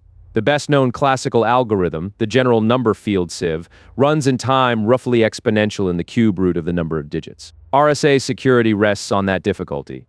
Shor's insight is that factoring reduces to period finding. And period finding is exactly what quantum interference is good at. Here's the reduction. Pick a random number, a less than n, with no common factor. Consider the function f of x equals a to the x modulo n. That function is periodic. There is some r the order of a, with a to the r congruent to 1. So the sequence repeats every r steps. If you can find r and r happens to be even, then a to the over 2 minus 1 and plus 1 share factors with n, and a greatest common divisor computation finishes the job. That last part is classical and fast. So factoring reduces to finding the period of a periodic function. Entirely classical reasoning. No quantum mechanics yet. Now the quantum part, prepare a superposition over all x, compute f of x into a second register, and measure that second register. The first register collapses to a superposition over exactly those x that share the observed function value, which is to say, a superposition over an arithmetic progression with spacing r. You now hold a comb of amplitudes with period r, and you want r. This is a Fourier problem, and the quantum Fourier transform does it. The QFT is the same transform as the classical discrete Fourier transform applied to amplitudes. Its effect on a periodic comb is what Fourier transforms always do to periodic combs. Produce another comb with spacing proportional to 1 over r. Measure, get a multiple of the reciprocal period, repeat a few times, and continued fractions recover r. The QFT on n qubits takes about n squared gates. The classical FFT on the same amount of data takes n times 2 to the n. That is the exponential separation, and it is real. But, and this is the part I want to land hardest, you cannot read the Fourier transform out. The QFT does not give you the spectrum. It gives you a state whose amplitudes are the spectrum, and you get one sample from it. It works for period finding because a single sample from that particular distribution is informative. For a generic signal, it would tell you almost nothing. It is worth appreciating that the entire field's funding rests substantially on one algorithm. For one problem that happens to have exactly the algebraic structure quantum interference can exploit, discovered by one person in 1994. If Peter Shor had been working on something else that year, quantum computing would plausibly still be a niche interest in theoretical physics rather than a line item in national budgets. The technology is identical, either way. The demonstrated application is what changed. That distinction is the whole reason quantum speedups are rare. The QFT is exponentially faster and nearly unusable except in the specific case where one sample from the spectrum answers your question. So what does Shor prove? That factoring is not as hard as we assumed, and that there exists at least one problem of enormous practical importance with an exponential quantum speedup. It does not prove that hard problems in general yield. Factoring was never known to be NP-complete. It sits in a special place, and it has hidden periodic structure that quantum mechanics happens to be shaped to find. The honest summary is that quantum computers are not general-purpose accelerators. They are extremely good at a small number of problems with the right algebraic structure, period finding, certain simulations of quantum systems, and offer at most quadratic improvement on everything else. Act 5 asks which of those categories machine learning is in, and the answer is not encouraging. Let us close the act by consolidating the pattern, because it is the criterion the rest of the film applies. We have seen three algorithms. Deutsch-Jozsa exploits a promise. Shor exploits periodicity. Grover exploits nothing at all and gets only a quadratic gain, which is provably the most that nothing buys. That is not 3 data points. It is a gradient, and its shape is a theorem-adjacent fact about the field. The size of a quantum speedup tracks the amount of algebraic structure the problem has. The reason is now visible from everything we have built. A speedup requires an interference pattern that concentrates amplitude on the answer. Constructing such a pattern with a polynomial number of gates requires the answer to be related to the input by something a polynomial-sized circuit can exploit. Periodicity, a group structure, a promise. Unstructured problems admit no such pattern, which is exactly what the optimality proof for Grover establishes. So the useful question about any proposed quantum application is not, does it use superposition or does it entangle? Those are necessary and nearly free. The question is, what structure in this problem does the interference exploit? And is the answer to that concrete? 3 failure modes to watch for, all of which appear in Act 5.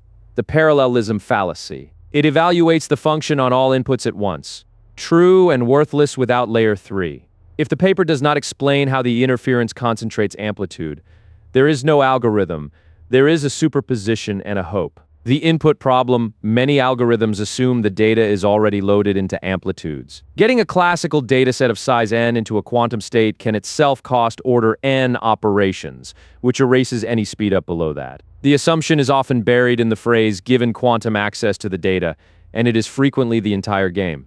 The output problem, you get one measurement. If your answer is a vector of n numbers, you cannot have it. Reading n numbers requires order n measurements, and the speedup evaporates. HHL is exactly this case, and its own abstract is honest about it.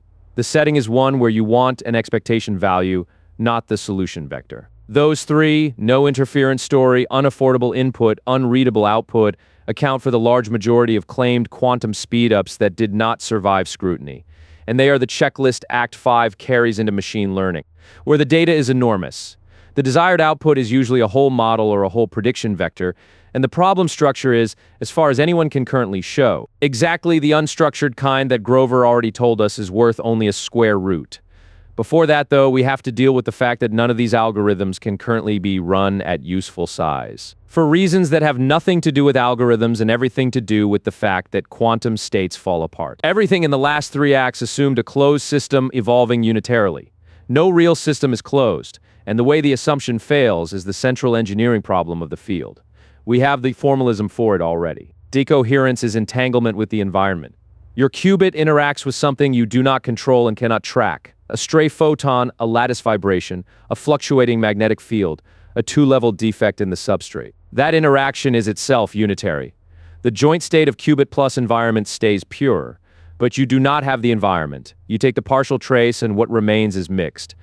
Watch what that does to a superposition. Start with the plus state equal amplitudes, definite relative phase. Let the environment couple to whether the qubit is 0 or 1. Now the environment holds a record of which. Trace it out, and the off-diagonal terms of the density matrix, the ones encoding the relative phase, shrink toward 0. Those off-diagonal entries have a name. Coherences? When they vanish, the density matrix becomes diagonal, which is exactly the density matrix of a classical probabilistic mixture. 50% 0, 50% 1, no interference available. That is the transition from quantum to classical. Drawn, nothing mystical happened. No wave function collapsed. The phase information moved into correlations with a system you are not tracking. And once it is there, it might as well not exist. Which, incidentally, is the actual answer to the cat. Nobody has to open the box. The cat is coupled to a floor, an atmosphere, a metabolism, and several trillion other things, all of which are continuously registering which state it is in. By the time you arrive with your philosophical question, the superposition has been over for an interval so short, there is no convenient unit for it. The cat was never the interesting case. The interesting case is the thing so isolated that the universe genuinely has not noticed it yet, and building one of those is the subject of this act. And it is fast, because the coupling is not to one environmental degree of freedom, but to enormous numbers of them. This is why the world looks classical. Decoherence for anything macroscopic is essentially instantaneous. A dust grain in air decoheres in far less than the time light takes to cross an atom. It is tempting to describe the environment as attacking the qubit, and that framing is wrong in a way that matters. The environment is not hostile. It is not doing anything at all, in the sense of having a policy. It is simply there coupling to everything all the time from every direction with the tireless enthusiasm of a system that has nothing else to do, and no concept of leaving something alone. The universe is measuring tung sahur constantly from every direction. Not out of interest, it has no interest, but because every photon, every phonon, every stray field is coupling to him, and thereby recording which state he is in. Within roughly 100 microseconds, the environment knows, and the moment the environment knows, the superposition is over, and the phase information is gone into correlations you will never access. The tragedy of quantum computing is not that the states are fragile. It is that the universe is extremely tirelessly nosy. Your qubit is not under attack. Your qubit has no private. Those are different problems, and only one of them is solved by building a thicker wall. The engineering response has three parts, and a real machine does all three. Isolate millikelvin dilution refrigerators, magnetic shielding, high vacuum materials chosen to have few defects. This buys coherence time. Operate quickly. If your gate takes tens of nanoseconds and coherence lasts 100 microseconds, you fit a few thousand operations in before the state is gone. The ratio of coherence time to gate time is the figure of merit, not either alone. Correct errors detect and undo the damage faster than it accumulates. This is the only one of the three that scales, and the rest of this act is about it. Preskill's framing of the current era is exactly this constraint stated as a limit. Noise in quantum gates limits the size of circuits that can be run reliably. Every device today is depth limited. Not qubit limited, depth limit. You can have the qubits keeping them coherent long enough to do something interesting is the problem. Decoherence is quantified by two time constants, and knowing which is which tells you a great deal about a device. T1 is the energy relaxation time, sometimes called amplitude damping. A qubit in the excited state ket 1 decays to the ground state ket 0 by emitting energy into the environment. T1 is the characteristic time for that decay. Note the asymmetry. This process has a preferred direction. Ket 1 decays to Ket 0. The reverse requires absorbing energy, which at millikelvin temperatures is rare. That asymmetry is why superconducting qubits are run so cold. You want the thermal energy well below the qubit's transition energy, so the excited state is not thermally repopulated. T2 is the dephasing time, the time over which the relative phase between Ket 0 and Ket 1 becomes randomized. This does not require any energy exchange. It only requires the qubit's transition frequency to fluctuate slightly, so that the phase accumulated over time becomes uncertain. On the Bloch sphere, T1 pulls the vector toward the North Pole. T2 smears it around the equator. T1 shortens the vector's z component toward the ground state. T2 shrinks its length in the equatorial plane. There is a hard relation between them. T2 is at most twice T1. Energy relaxation necessarily destroys phase. If the qubit decays, the phase relationship is gone with it, so dephasing cannot be slower than that bound. In practice, T2 is usually well below the limit because pure dephasing from frequency noise dominates. And T2 is the one that matters for computation, which follows directly from Act 1. The computational resource is relative phase. T1 destroys populations, T2 destroys the thing you were actually using. There is a technique worth knowing because it appears everywhere. Echo. If the frequency fluctuation is slow compared to your operation, you can cancel much of the accumulated phase error by flipping the qubit halfway through an X pulse. So the phase accumulated in the second half subtracts the phase from the first. The trick is borrowed directly from nuclear magnetic resonance, where it dates to 1950. Echo does not defeat decoherence. It defeats the slow part of it, the quasi-static component. Fast noise passes straight through. So the measured T2 depends on what pulse sequence you use to measure it, and comparing devices requires comparing like with like. This is a recurring hazard when reading anything about this field. A number appears, it is large, it is unaccompanied by the conditions under which it was obtained, and it has usually been selected from a distribution by somebody with an incentive. The useful habit is to treat every quantum hardware figure the way you treat a fuel economy number, technically measured, obtained under conditions unlike yours, and quoted by a party with a preference. A quoted T2 without the sequence is not a number you can use. That caveat generalizes to essentially every quantity in this field, and it is the reason Act 7 treats vendor qubit counts with care. A qubit count without coherence times, gate fidelities, and connectivity is a number chosen for a press release. Here is the result that makes quantum error correction possible at all, and it is genuinely surprising the first time. The obvious objection to correcting quantum errors goes like this. A classical bit can only be wrong one way, it flipped. A qubit lives in a continuum, its state is two complex numbers, and an error can rotate it by any angle in any direction. There are uncountably many ways to be slightly wrong. You cannot enumerate them, so you cannot correct them. That objection is wrong, and the reason is that errors get discretized by measurement. Take any single qubit error, any operator at all acting on one qubit. It can be written as a linear combination of exactly four things: the identity, x, y, and z. That is not an approximation. The Pauli matrices plus the identity form a basis for all 2x2 matrices.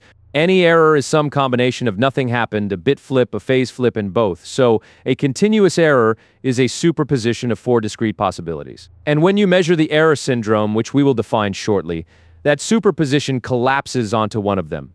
You do not correct a continuous rotation. You measure which of four discrete errors occurred and apply the inverse. This is the single most important structural fact in the field. It means the problem is finite, correct bit flips and phase flips, and you have corrected everything, because everything is a combination of those two. Now, the second obstacle, which we already met, you cannot copy. The classical repetition code sends 3 copies and takes a majority vote, and that route is closed. The workaround is the idea we planted in Act 2 with the Bell states. Do not store the information in the qubits. Store it in the correlations between them. Encode one logical qubit across several physical ones, such that the logical state is a joint property. Then measure operators that check consistency between qubits without ever measuring the qubits themselves. Those checks tell you whether an error occurred and where, without revealing, and therefore without destroying the logical state. That is the trick in one sentence.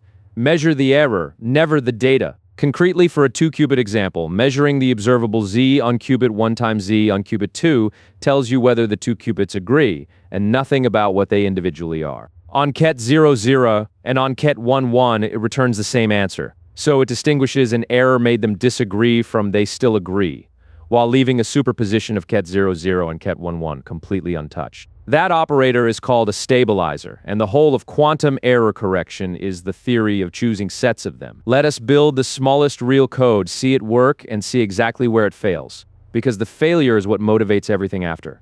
So we cannot copy Shor, and he decoheres in 100 microseconds. The solution the field arrived at is to smear him across 9 physical qubits in such a way that no individual qubit contains any part of him, and then check the qubits against each other without ever looking at him directly. This is, in a precise technical sense, witness protection. Encode one logical qubit into 3 physical ones by mapping logical 0 to ket 000 and logical 1 to ket 11. A logical superposition alpha logical 0 plus beta logical 1 becomes alpha ket 000 plus beta ket 111. Note carefully, this is not 3 copies. 3 copies would be the state alpha ket 0 plus beta ket 1 tensored with itself 3 times, which multiplies out to 8 terms. This has 2 terms. It is an entangled state and no cloning is not violated because nothing was copied. The logical information was spread. Now, suppose a bit flip hits qubit 2. The state becomes alpha ket 010 plus beta ket 101. Measure 2 stabilizers, z on 1 times z on 2 and z on 2 times z on 3. The first asks, do qubits 1 and 2 agree? The second asks the same of 2 and 3. For our corrupted state, qubits 1 and 2 now disagree. So the first check returns -1 qubits 2 and 3. Also disagree, so the second returns -1. 2 disagreements, both involving qubit 2, the error is on qubit 2. Apply x to qubit 2, corrected, and crucially, at no point did we learn anything about alpha or beta. The syndrome, the pair of check outcomes, has 4 possible values identifying no error, or an error on one of 3 qubits, and it is completely independent of the logical state. That is a working quantum error correcting code. It handles any single bit flip. Now the failure, and it is total. Apply a phase flip, a z error, to qubit 1. The state becomes alpha ket 000 minus beta ket 111. Check qubits 1 and 2, they still agree. Check 2 and 3, still agree. Syndrome, no error detected, but the logical state has been changed. In fact, it has been changed in precisely the way that matters. The relative phase, the computational resource, has flipped. The code is completely blind to it. The reason is structural. This code protects the z-basis correlations, so it catches x errors. It has no protection in the conjugate basis at all. The fix is symmetric and elegant. Build a code that protects against phase flips by doing the same construction in the plus-minus basis. Then concatenate, encode each qubit of a bit flip code inside a phase flip code. 9 physical qubits, protection against any single error of either type. That is the Shor code from 1995, and it was the existence proof that quantum error correction is possible at all. Take a moment to appreciate the exchange rate. 9 physical qubits, each requiring its own control lines, its own calibration, and its share of a refrigerator running at 10 millikelvin to protect 1 logical qubit against exactly 1 error. 2 errors, and it fails. And that is the 1995 result which proved quantum error correction was possible at all. It was correctly received as extraordinary news. 9 qubits to protect 1 against a single error. That ratio and how it grows when you want protection against many errors is the overhead that governs everything in Act 7. Let us state the general framework, because it is what real codes are built from and it is more elegant than the examples suggest. A stabilizer code is defined not by listing its states, but by listing a set of operators. The code space is the set of states that are left unchanged, stabilized by every operator in the set. For the 3-qubit code, the 2 operators we used ZZI and IZZ. The states fixed by both are exactly the span of ket 000 and ket 111, which is our code space. 2 operators cut a 2-dimensional subspace out of an 8-dimensional space, 1 logical qubit's worth. The general counting n physical qubits give a 2 to the n dimensional space. Each independent stabilizer halves it. So with m stabilizers, you get n minus m logical qubits. 3 qubits, 2 stabilizers, 1 logical qubit. 9 qubits, 8 stabilizers, 1 logical qubit. The surface code we come to next uses hundreds or thousands of physical qubits and nearly as many stabilizers to protect 1. Why this framework rather than writing states down? 3 reasons. All practical. Stabilizers are measurable. Each is a product of Pauli operators on a few qubits, and measuring such a product is a standard circuit, a few C-naughts onto an ancilla qubit. Then measure the ancilla. You get 1 bit, the syndrome bit, and the data is untouched. Errors are detectable by commutation. An error either commutes with a given stabilizer or anti-commutes with it. If it commutes, that check returns its usual value. Silent. If it anti-commutes, the check flips an alarm, so the syndrome pattern is determined by which stabilizers the error anti-commutes with, which is pure algebra and computable in advance. The framework composes.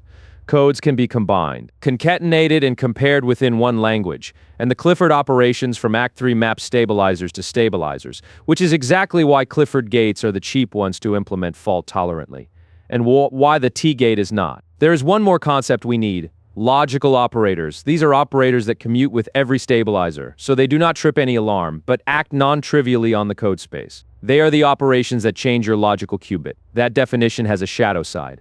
A logical operator is also an undetectable error. If the environment happens to apply 1, no syndrome fires and your data is silently wrong. For the 3-qubit code XXX is a logical X, flip all 3, and no consistency check notices because they all still agree, which is the recurring shape of error correction. Every code has a set of errors it cannot see. The set is precisely characterized, and the entire craft is pushing that set out to configurations unlikely enough that you can live with them. You never eliminate the failure mode. You make it improbable, and then you write down how improbable. And if you're honest, you put that number in the paper. So a code protecting against single errors fails completely against that particular triple error. This is the real currency of code design. Code distance is the weight of the smallest logical operator. The fewest qubits an undetectable error must touch. Distance d corrects up to d-1 over 2 errors. Getting distance up is what all the qubits are being spent on. The surface code is what essentially every serious hardware effort is building toward, and its design is a direct response to a physical constraint. On a chip, qubits can only easily talk to their neighbors. Lay qubits out on a two-dimensional grid, alternate their roles like a checkerboard. Data qubits hold the information. Measure qubits perform the checks. Each measure qubit checks its 4 neighboring data qubit. Half of them measure a product of 4 Z operators. The other half measure a product of 4 X operators.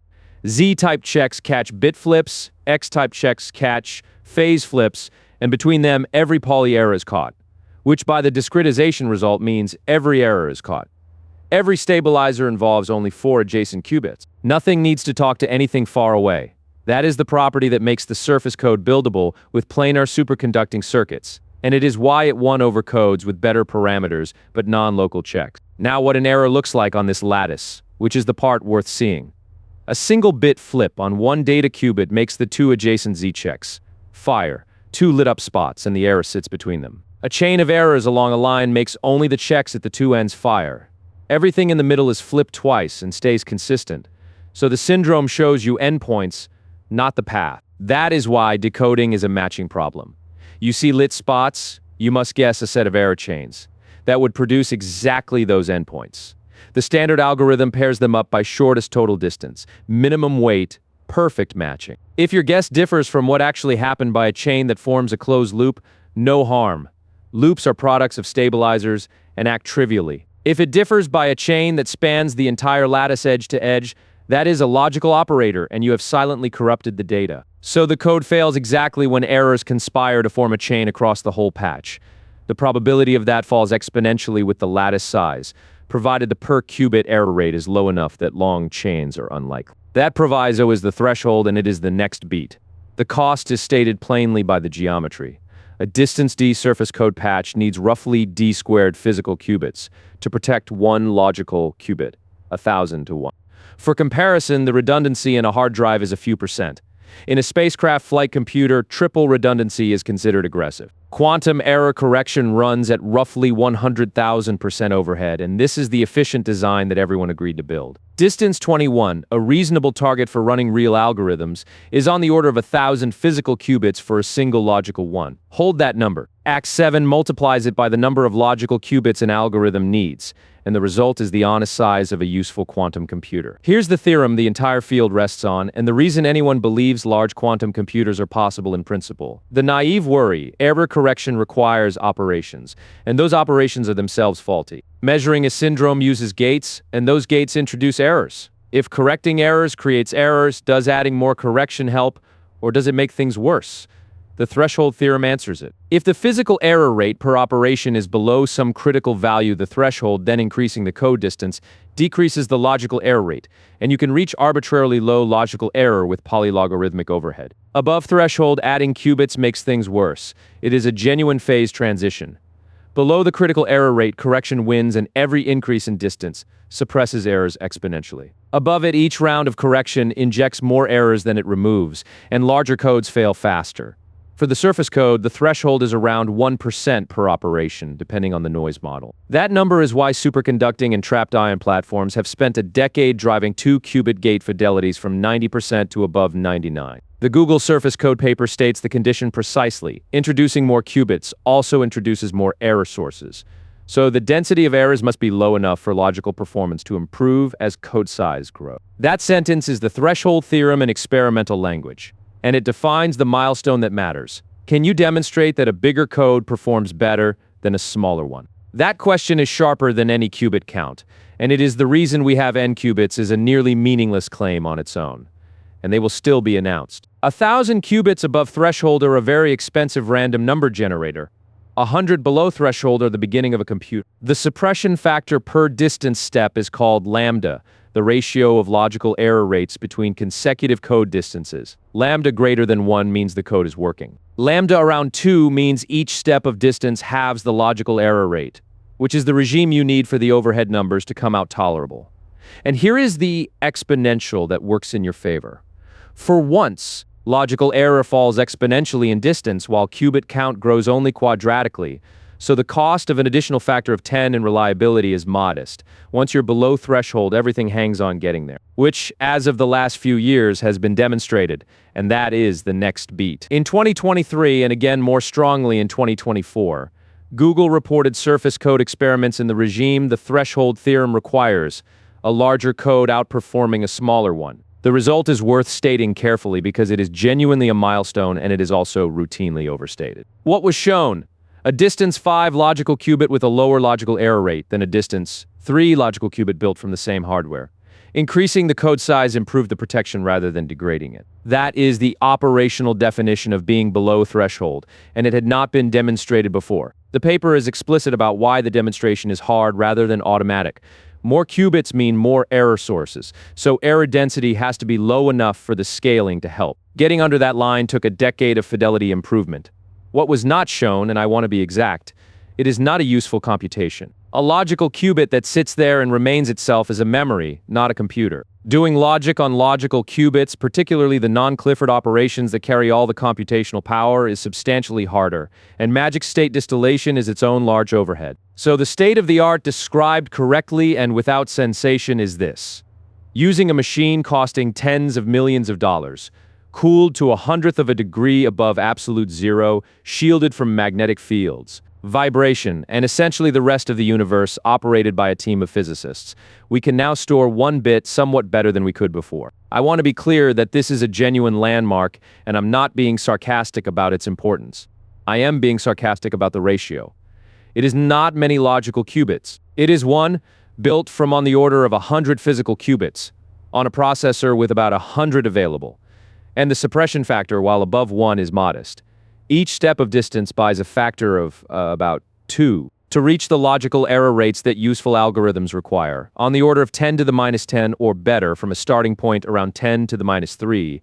You need many doublings, and each doubling costs quadratically more physical qubits. So the honest reading is this. The threshold theorem said a phase transition exists.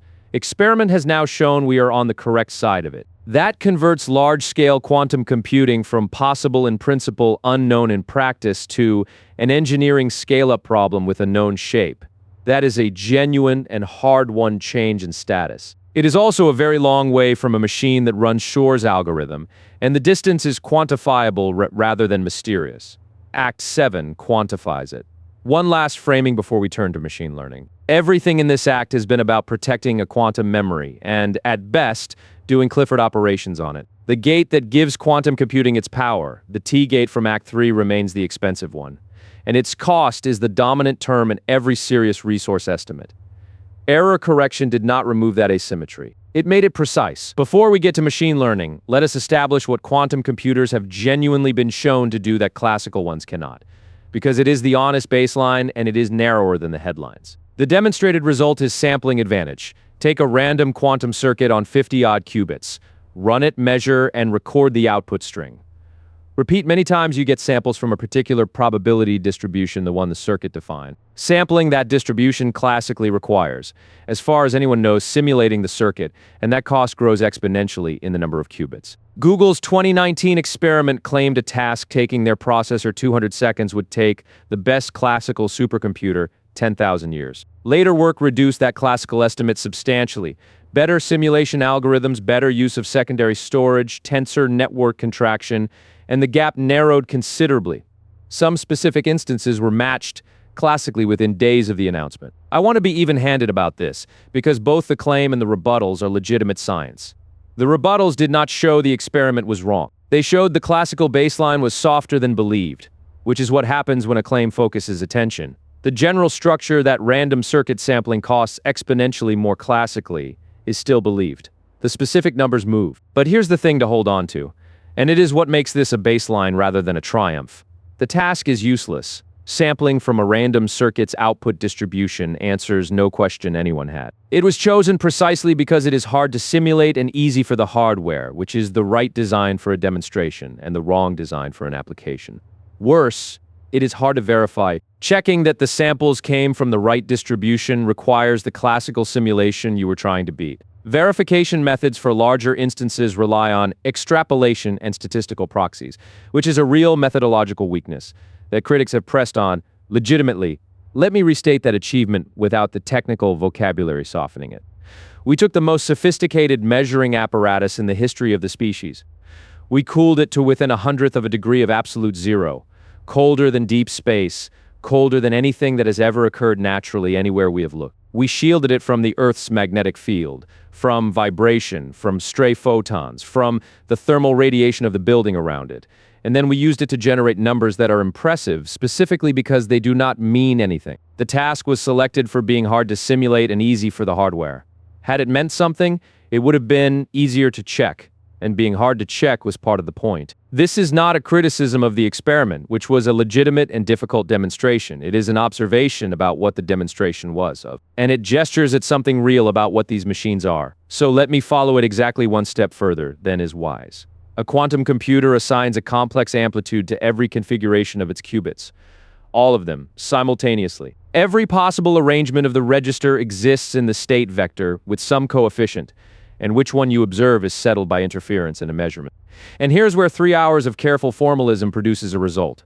I am contractually obliged to report. So with a sufficiently large machine, there is a component of the state, a genuine term in the superposition, carrying a genuine complex amplitude, evolving under a genuine unitary, in which tung sahur is God. I want to be precise about the status of that claim, because this film has been careful for 2 hours and is not going to stop now.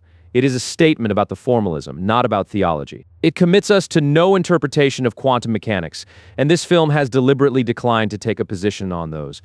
The amplitude is very small, and the cost of preparing that state, applying an operator to it, and reading out the answer is approximately 20 million physical qubits and the power budget of a small town. To be exact about the physics, since we have been exact about everything else, the amplitude on that component is not zero.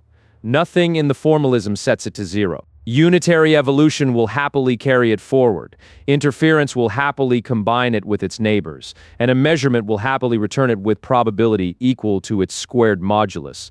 It is a very small number. It is not zero. And very small but not zero is, as this film has spent 2 hours establishing exactly the regime in which quantum mechanics does its most interesting work. The engineering achievement is not that we can. It is that the mathematics contains nothing that says we should not. So the honest status of quantum advantage, as of now, demonstrated for contrived sampling tasks, with the margin contested and shrinking under classical improvement, on problems nobody needs solved. That is not nothing. It is evidence that the hardware does something classically hard, which is a necessary precondition for everything else. It is also not a computation anyone would pay for, and it says nothing about machine learning. One more note on the word before we move on, because it did real damage. Quantum supremacy was a deliberate choice. It is an excellent phrase for a press release and a poor one for a scientific result. because it implies a general dominance that the result does not contain. What was demonstrated was an advantage on one contrived sampling task under contested assumptions. What the word conveys is that quantum computers had, in some broad sense, parts of the field now say quantum advantage instead, which is more accurate and substantially less exciting, which is presumably why it took a while. With that as the floor, let us ask what quantum computing actually offers AI. Let us take an inventory of quantum machine learning as it actually exists on real hardware today. The dominant paradigm is variational, a parameterized quantum circuit whose gate angles are the parameters evaluated on quantum hardware, with a classical optimizer adjusting the angles based on measured outcomes. A hybrid loop quantum forward pass, classical update. This design is a direct response to the constraint from Act 4. Deep circuits decohere, so keep them shallow. Fault tolerance is unavailable, so tolerate noise by re-optimizing around it.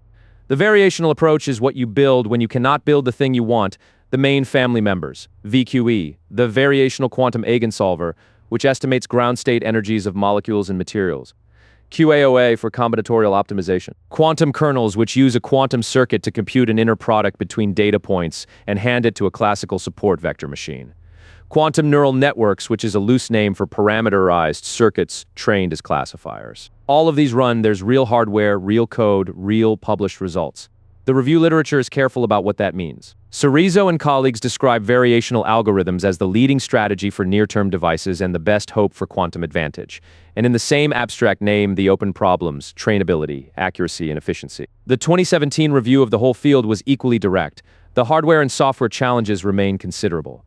Havlicek and colleagues implemented quantum kernel methods on a superconducting processor, a genuine hardware demonstration of a machine learning primitive. The scale was small, and the paper does not claim advantage over classical kernels at useful problem sizes. So the inventory reads, several well-motivated algorithm families, implemented on hardware at toy scale with no demonstrated advantage, on a problem anyone cares about. Let me put the inventory in a less flattering frame, since the flattering one is widely available. We have several well-motivated algorithm families. They run on real hardware. They have been demonstrated on problems small enough that a classical computer solves the same instance instantly.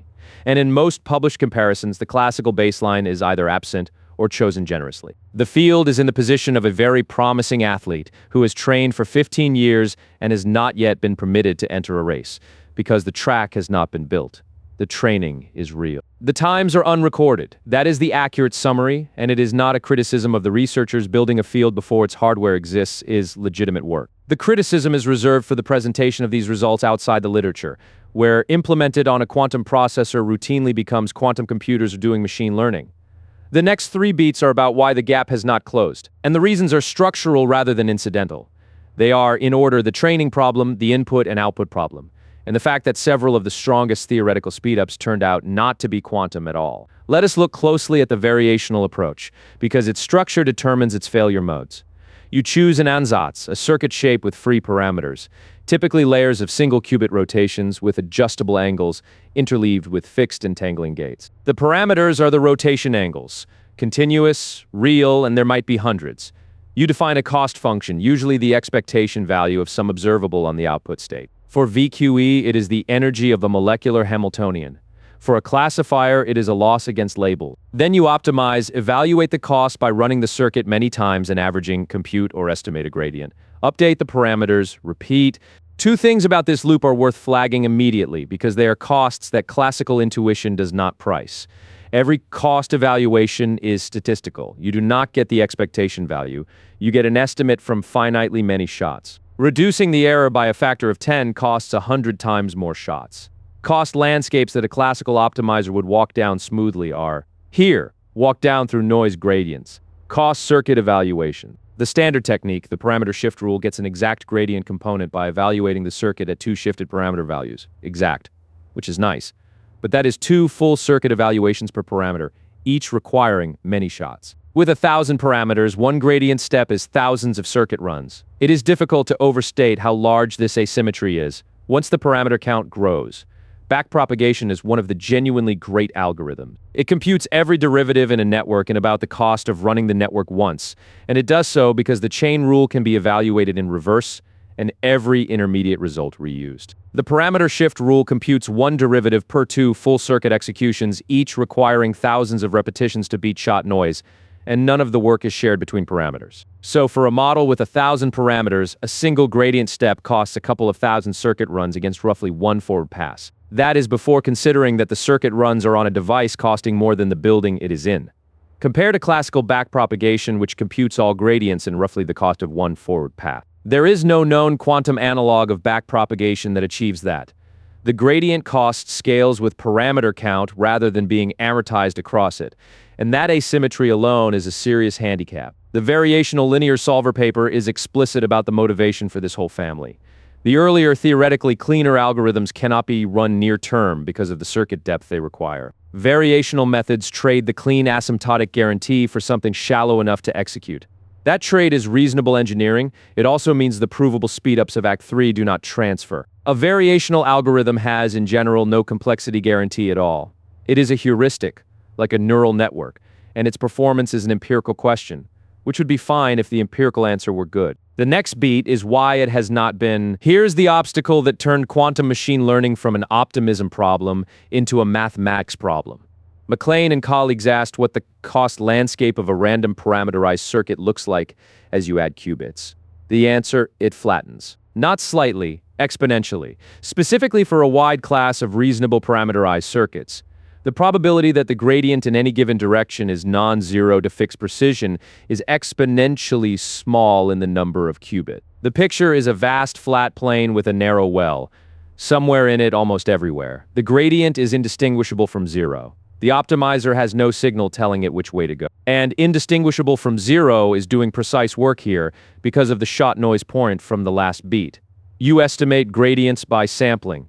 If the true gradient is exponentially small, you need exponentially many shots to distinguish it from noise. The barren plateau converts a training problem into a sampling problem with exponential cost. The cause is identified in the paper Random Circuits of Sufficient Depth Approximate to Designs. They scramble states as thoroughly as a Haar random unitary would to second order. That scrambling is exactly what makes the landscape featureless. The property that makes a circuit expressive is the same property that makes it untrainable. That tension is the heart of it. A weakly expressive ansatz might be trainable and cannot represent much. A strongly expressive one can represent a great deal and cannot be trained. There is no obvious point in between that has been shown to work at scale. I want to note with some appreciation that barren plateau is the most honestly named object in this entire field. Not quantum supremacy, which was a marketing decision, not spooky action, which was an insult. A barren plateau is a flat, featureless expanse with nothing on it in any direction, and that is a precise description of both the lost landscape and, for a period of several years, the result. The author's conclusion is blunt. Random circuit initialization is unsuitable for hybrid quantum classical algorithms on more than a few qubits. Now, the honest caveats, because this result is sometimes stated too broadly. It applies to random initialization of circuits forming approximate to designs. Structured ansatz, ones built from problem knowledge like chemistry-derived circuits for VQE, can avoid it. Shallow circuits with local cost functions can avoid it. There is active research on initialization strategies and architectures with provable trainability. There is a pattern here worth naming because it recurs across the whole field. Every proposed fix for barren plateaus works by restricting the circuit using knowledge of the problem, a structured ansatz, a physically motivated initialization, a shallow local cost. Each of these genuinely helps. Each of them also imports classical understanding of the problem into the quantum circuit. And the more of that you import, the harder it becomes to argue that the quantum part is what is doing the work, rather than the classical structure you use to constrain it. But note what those escape routes cost. They all involve restricting the circuit using classical knowledge of the problem. And the more classical structure you impose, the more you should ask whether a classical method could exploit that same structure directly. That question, is the quantum part earning its place, or is the classical structure doing the work, is exactly what the next beat answers for a whole family of algorithms. And the answer was not what the field expected. This is the result I find most instructive in the entire field, partly for the science and partly for how it happened. By 2018, there was a set of quantum machine learning algorithms with apparently exponential speedups, recommendation systems, principal component analysis, clustering, low-rank linear algebra. They shared a structure, quantum access to data via amplitude encoding, then linear algebraic manipulation of that state. The recommendation system algorithm of Karanitis and Prakash was considered, in the words of the paper that followed, one of the strongest candidates for a provably exponential speedup in quantum machine learning. Ewan Tang, then an undergraduate undergraduate was given the problem of proving a lower bound, showing no classical algorithm could match it. Instead, the opposite happened. Tang produced a classical algorithm that matched the quantum one up to polynomial factors. The conclusion stated in the abstract: the quantum algorithm does not in fact give an exponential speedup over classical algorithms. The insight is worth understanding because it generalizes. The quantum algorithm assumed a special kind of access to the data, the ability to prepare a state whose amplitudes are the data entries efficiently. Tang observed that the classical analog of that assumption is squared norm sampling access, the ability to sample entries with probability proportional to their squared magnitude, grant the classical algorithm the analogous access. And the quantum advantage disappears. Sampling from a distribution proportional to squared magnitudes plays classically the role that superposition played quantumly. This started a program. Similar dequantization results followed for principal component analysis, supervised clustering, low-rank regression, and more. A substantial part of the quantum machine learning speedup literature was, in effect, comparing a quantum algorithm with strong data access against a classical algorithm with weak data access. The shape of what happened deserves stating plainly because it is funnier than the technical summary suggests. A set of algorithms claimed exponential quantum speedups. An undergraduate was assigned to prove that classical computers could not match them. She proved the opposite, using the observation that if you grant the classical algorithm the same kind of data access the quantum algorithm was already assuming, the advantage evaporates. The entire exponential separation was, in a meaningful sense, an accounting disagreement about who was allowed to assume what. The lesson is methodological, and it is sharp. An apparent speedup can live entirely in the input model. Two caveats for fairness. The dequantized classical algorithms have bad polynomial dependence on rank and condition number, often much worse than the quantum versions. For some parameter regimes, the quantum algorithm remains meaningfully faster in practice, and that is a real, if unglamorous, advantage. And these results say nothing about problems outside that structure. Shor is untouched. Quantum simulation is untouched. Dequantization applies to low-rank linear algebra with sampling access, which happens to be where much of QML lived, but the effect on the field was appropriate. The claims that survived scrutiny were the ones with a clear account of what structure the interference exploits, which is the Act 3 criterion, applied and enforced. Let us examine the algorithm at the root of much of that literature, because it is a good case study in reading a result. Precisely. HHL, Harrow, Hasidim, and Lloyd solves linear systems. Given a matrix A and vector B, find X with AX equals B. Linear systems are everywhere in machine learning: least squares, kernel methods, Gaussian processes, and the normal equations behind ordinary regression. The claim is striking. For sparse, well-conditioned A of dimension n classical methods, cost order n times root kappa, where kappa is the condition number. HHL runs in time polylogarithmic in n, an exponential improvement in the dimension dependence. Now, read the fine print and note that the paper itself supplies it in the first sentence of the abstract. The setting is one where you do not need the solution vector, only an approximation to the expectation value of some operator associated with it. That is not a footnote, it is the entire scope of the result. Output: HHL produces a quantum state whose amplitudes encode x. It does not give you x. Reading out n components requires order n measurements, which destroys the exponential advantage immediately. You can extract global summaries, an expectation value, an inner product, but not the solution. For machine learning, that is often fatal. If you fit a model, you usually want the model. If you make a prediction per data point, you want the predictions. Input: you must efficiently prepare a state whose amplitudes are b. For an arbitrary classical vector that costs order n operations, again erasing the speedup. It works if b is generated by a computation or if you have quantum RAM, a hardware primitive that does not exist at scale and whose cost model is contested. Conditioning. The runtime depends on kappa, and for ill-conditioned matrices, common in practice, this is punishing. The original scaling was linear in kappa. Improvements helped, but the dependence remains. Sparsity. A must be sparse, or otherwise structured. Dense matrices lose the advantage. Aronson's assessment of these caveats, collected in an article whose title recommends reading the fine print, is that each is individually surmountable in special cases, and that all of them together rarely are. So the honest reading of HHL, it is a real and important algorithm. It has an exponential speedup in the dimension dependence, in a setting with strong assumptions on input access, output requirements, sparsity, and conditioning. Machine learning applications routinely violate at least one, usually the output condition. The title of Scott Aronson's assessment of these caveats is, and I'm not embellishing, an instruction to read the fine print. That is the actual title. A working computer scientist surveyed the state of quantum algorithm claims and concluded that the most useful contribution available to him was telling everybody to read the conditions attached. This is why Act 3's checklist matters. HHL fails the output test for most ML uses, and the dequantization results showed that when you grant the classical algorithm a matched input model, much of the remaining advantage was in the assumption rather than the algorithm. Let us isolate the bottleneck that recurs in every one of these analyses, because it is the most underrated obstacle in the field. To do quantum machine learning on classical data, the data has to get into the quantum computer. Specifically into amplitudes, encoding a vector of n classical numbers into the amplitudes of a quantum state uses only log n qubits. That is the appealing part, and it is where exponential compression claims come from. But preparing that state from an arbitrary classical vector requires in general a circuit with order n gates.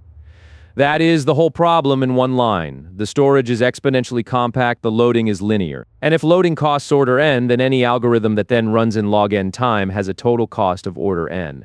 And the speedup is gone before the algorithm starts. The standard response is QRAM, Quantum Random Access Memory, a hypothesized device that returns data in superposition, addressing all n entries in log n time. With QRAM, loading is cheap and the speedups return. So this is where I break some news to a specific section of the audience. Ballerina Cappuccina, your wife, a ballerina whose head is a cappuccino, cannot be loaded into quantum memory. And I want to be precise about why, because the reason is not the one you think. It is not that she is fictional. Fictional is fine.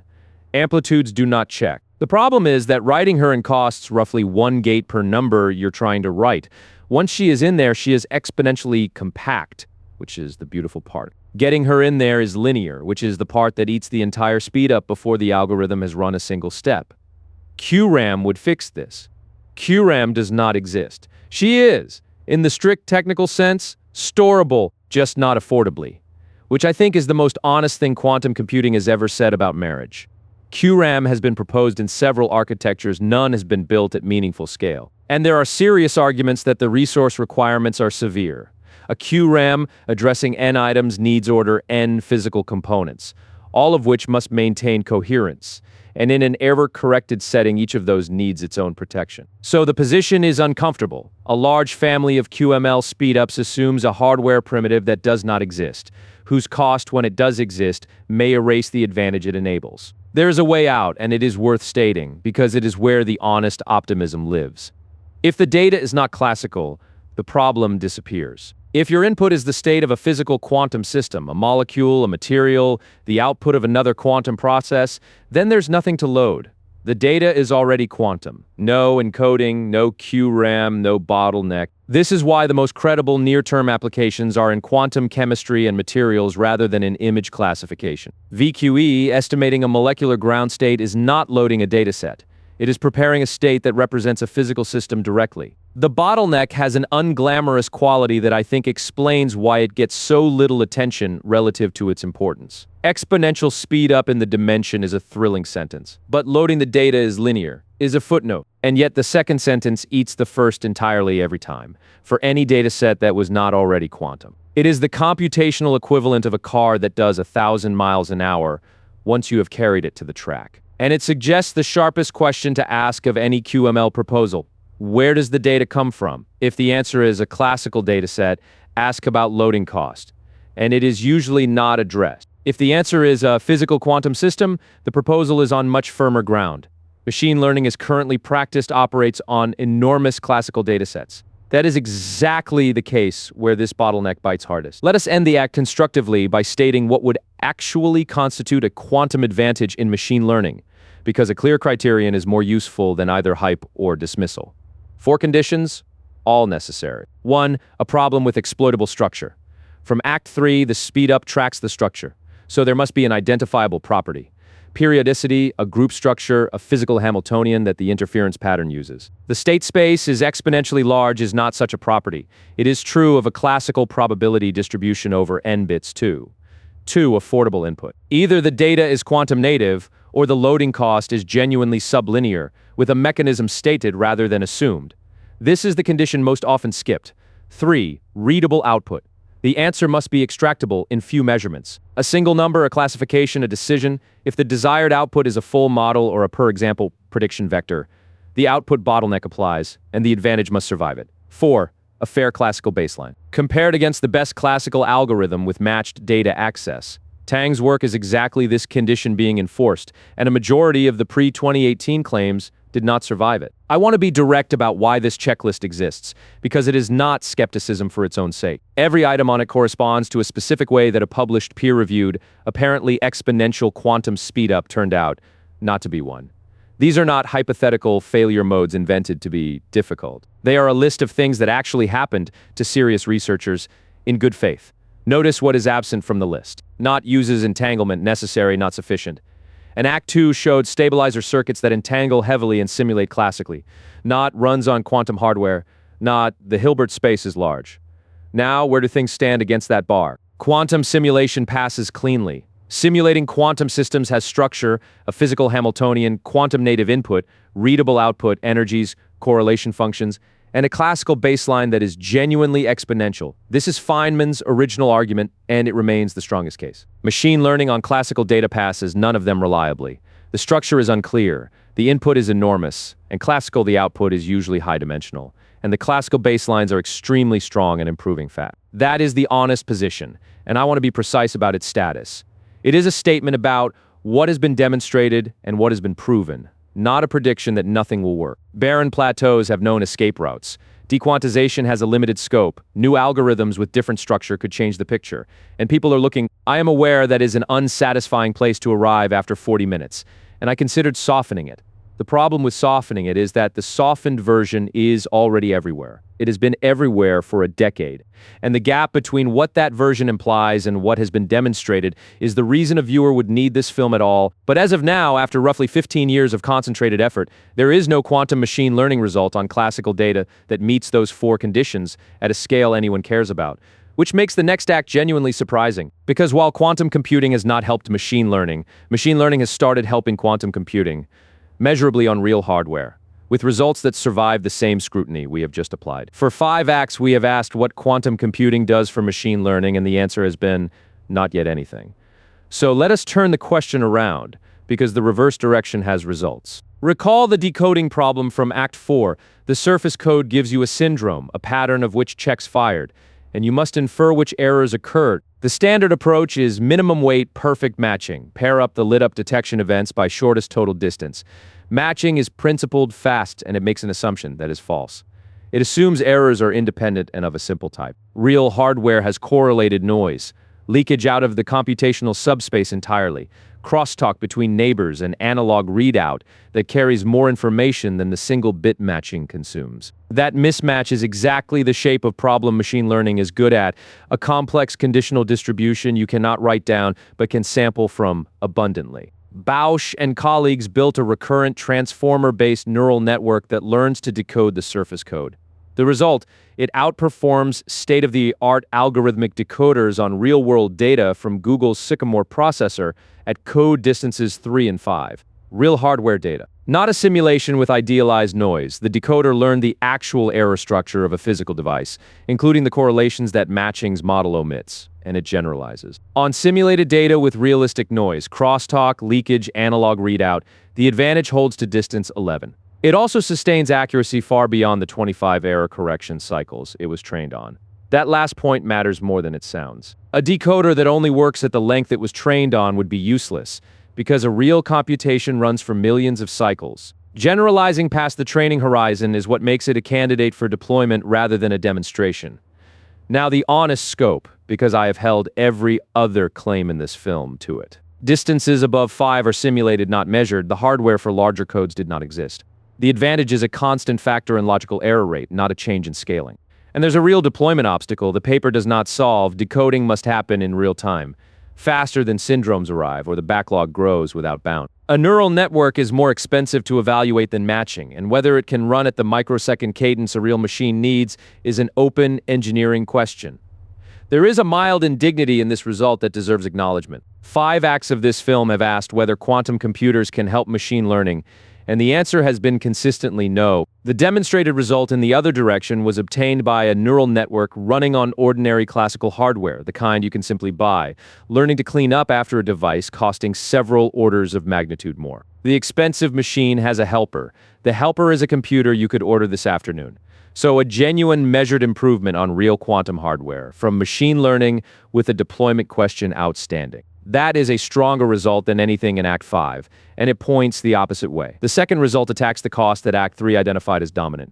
Recall, in a fault-tolerant machine, Clifford gates are cheap, and the T-gate is expensive, because T requires magic, state, distillation. The paper puts it directly, T-gates are the most expensive gates in fault-tolerant quantum computation. So the number that governs whether an algorithm is affordable is its T-count. Reducing T-count is worth real money, and it is a hard combinatorial optimization over circuit rewrites. Ruiz and colleagues built AlphaTensor-Quantum, a deep reinforcement learning method that minimizes T-count by exploiting the relationship between T-count optimization and tensor decomposition. That connection is the clever part and worth a sentence. A quantum circuit's non-Clifford content can be captured by a tensor, and decomposing that tensor into few rank 1 terms corresponds to implementing the circuit with few T-gates. So T-count minimization becomes tensor decomposition, which is precisely the problem the original AlphaTensor was built for when it found faster matrix multiplication algorithms. The same machinery pointed at a different tensor optimizes quantum circuits. The system incorporates domain knowledge about quantum computation and uses gadgets, known circuit identities, which the paper reports significantly reduces T-count relative to existing method. What I want to draw out is the shape of this, because it is the same shape as the decoder. In both cases, a hard combinatorial or statistical problem sits inside the quantum stack. Its structure is known, but its optimum is not. And there is abundant simulated training data. That is exactly the profile where learned methods win. Decoding, infer errors from syndromes, circuit synthesis, search rewrite space for a shorter equivalent. Neither uses a quantum computer, both improve one. And notice the asymmetry with Act 5. Quantum machine learning needs the quantum hardware to be good before it can be tested. So it is bottlenecked by the very thing it hopes to improve. Machine learning for quantum has no such circularity. It runs on classical hardware that already exists, on data that is abundant, targeting problems whose structure is understood. It is a slightly unkind observation, but the asymmetry is structural rather than accidental.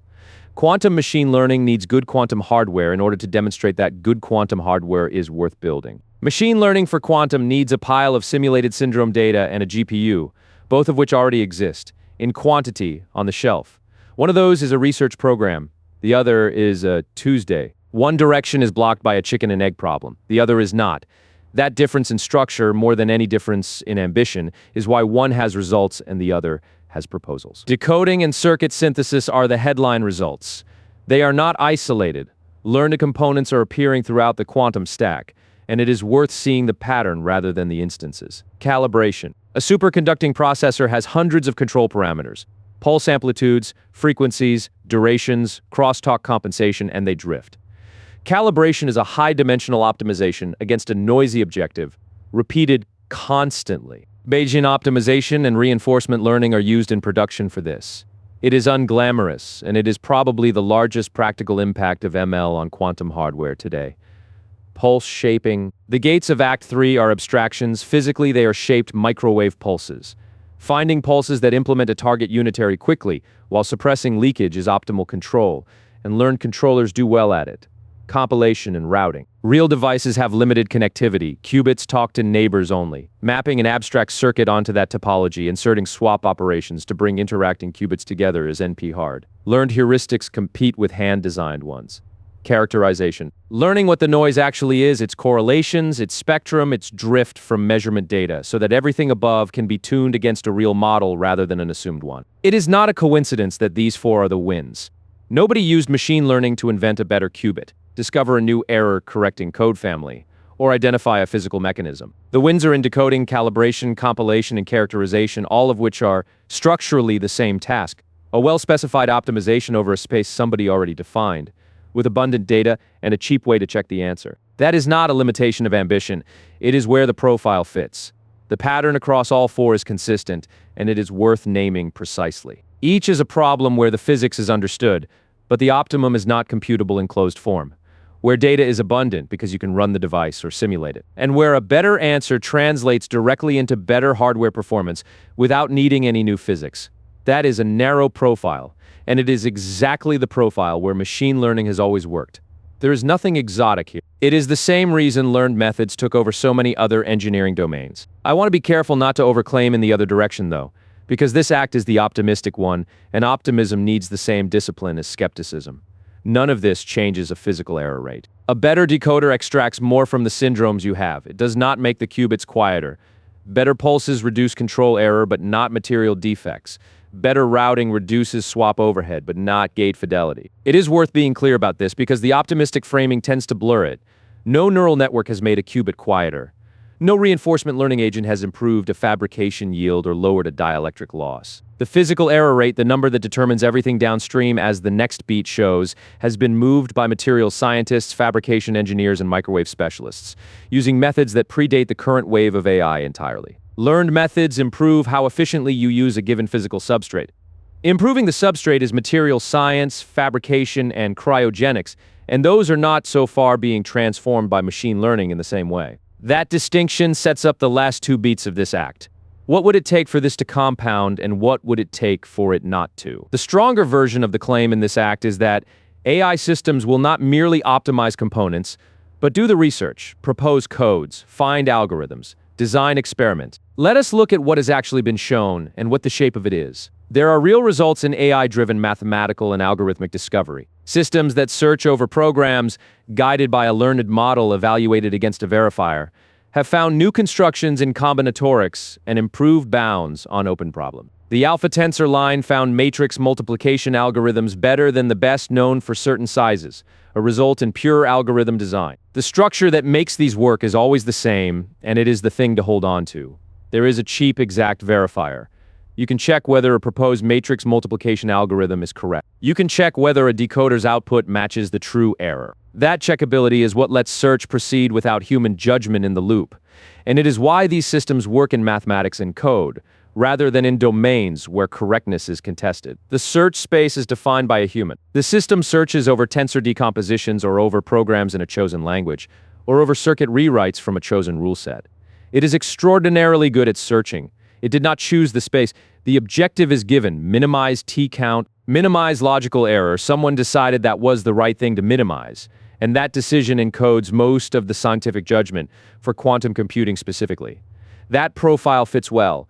Code design is a search over stabilizer sets with computable distance. Circuit synthesis is a search over rewrites with checkable equivalence. Pulse design is optimization against a simulatable objective. These are structurally exactly the tasks such systems do well. So the optimistic case is real, and it is bounded. Expect steady compounding improvement in the engineering layers, better codes, better decoders, better compilers, better pulses, arriving faster than they would have from human design alone. There's a version of this act that ends with a rousing extrapolation about recursive self-improvement, in which better decoders yield better machines which train better decoders, accelerating without bound until something remarkable happens. I would like to write that version. The evidence does not support it, and the next beat explains precisely where the loop's gain runs out. What has not been demonstrated, and I want to be plain about it, is a system that identifies a new physical mechanism, or reformulates a problem, or decides that the objective everyone is optimizing is the wrong objective. Those moves are where the largest advances in this field came from. Shor recognizing factoring as period find-in, Kitaev recognizing topology as protection, and they are not searches within a defined space. They are choices of space. I'm not claiming that is permanent. I'm claiming it is what the evidence currently shows, which is the standard this film has applied to quantum machine learning, and which it would be dishonest to relax here because the conclusion is more pleasant. Let us state the optimistic scenario precisely enough to evaluate, because AI improves quantum, which improves AI is exactly the kind of claim. That sounds like a mechanism and might not be one. The proposed loop, step by step, better decoders extract more protection from the same physical qubits. That lowers the physical to logical overhead. You need fewer physical qubits per logical one for a given target error rate.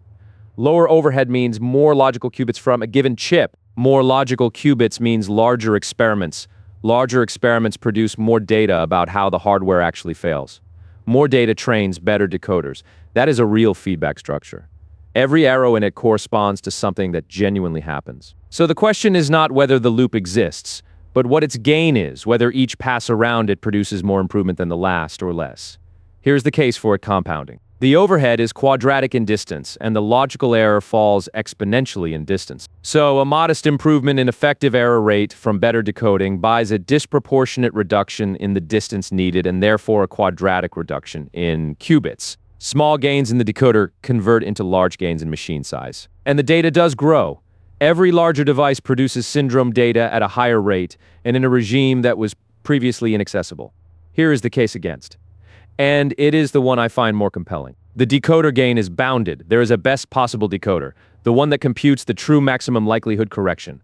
No learned system beats it, and matching is already reasonably close for simple noise. The headroom is a constant factor, perhaps a few-fold in effective error rate.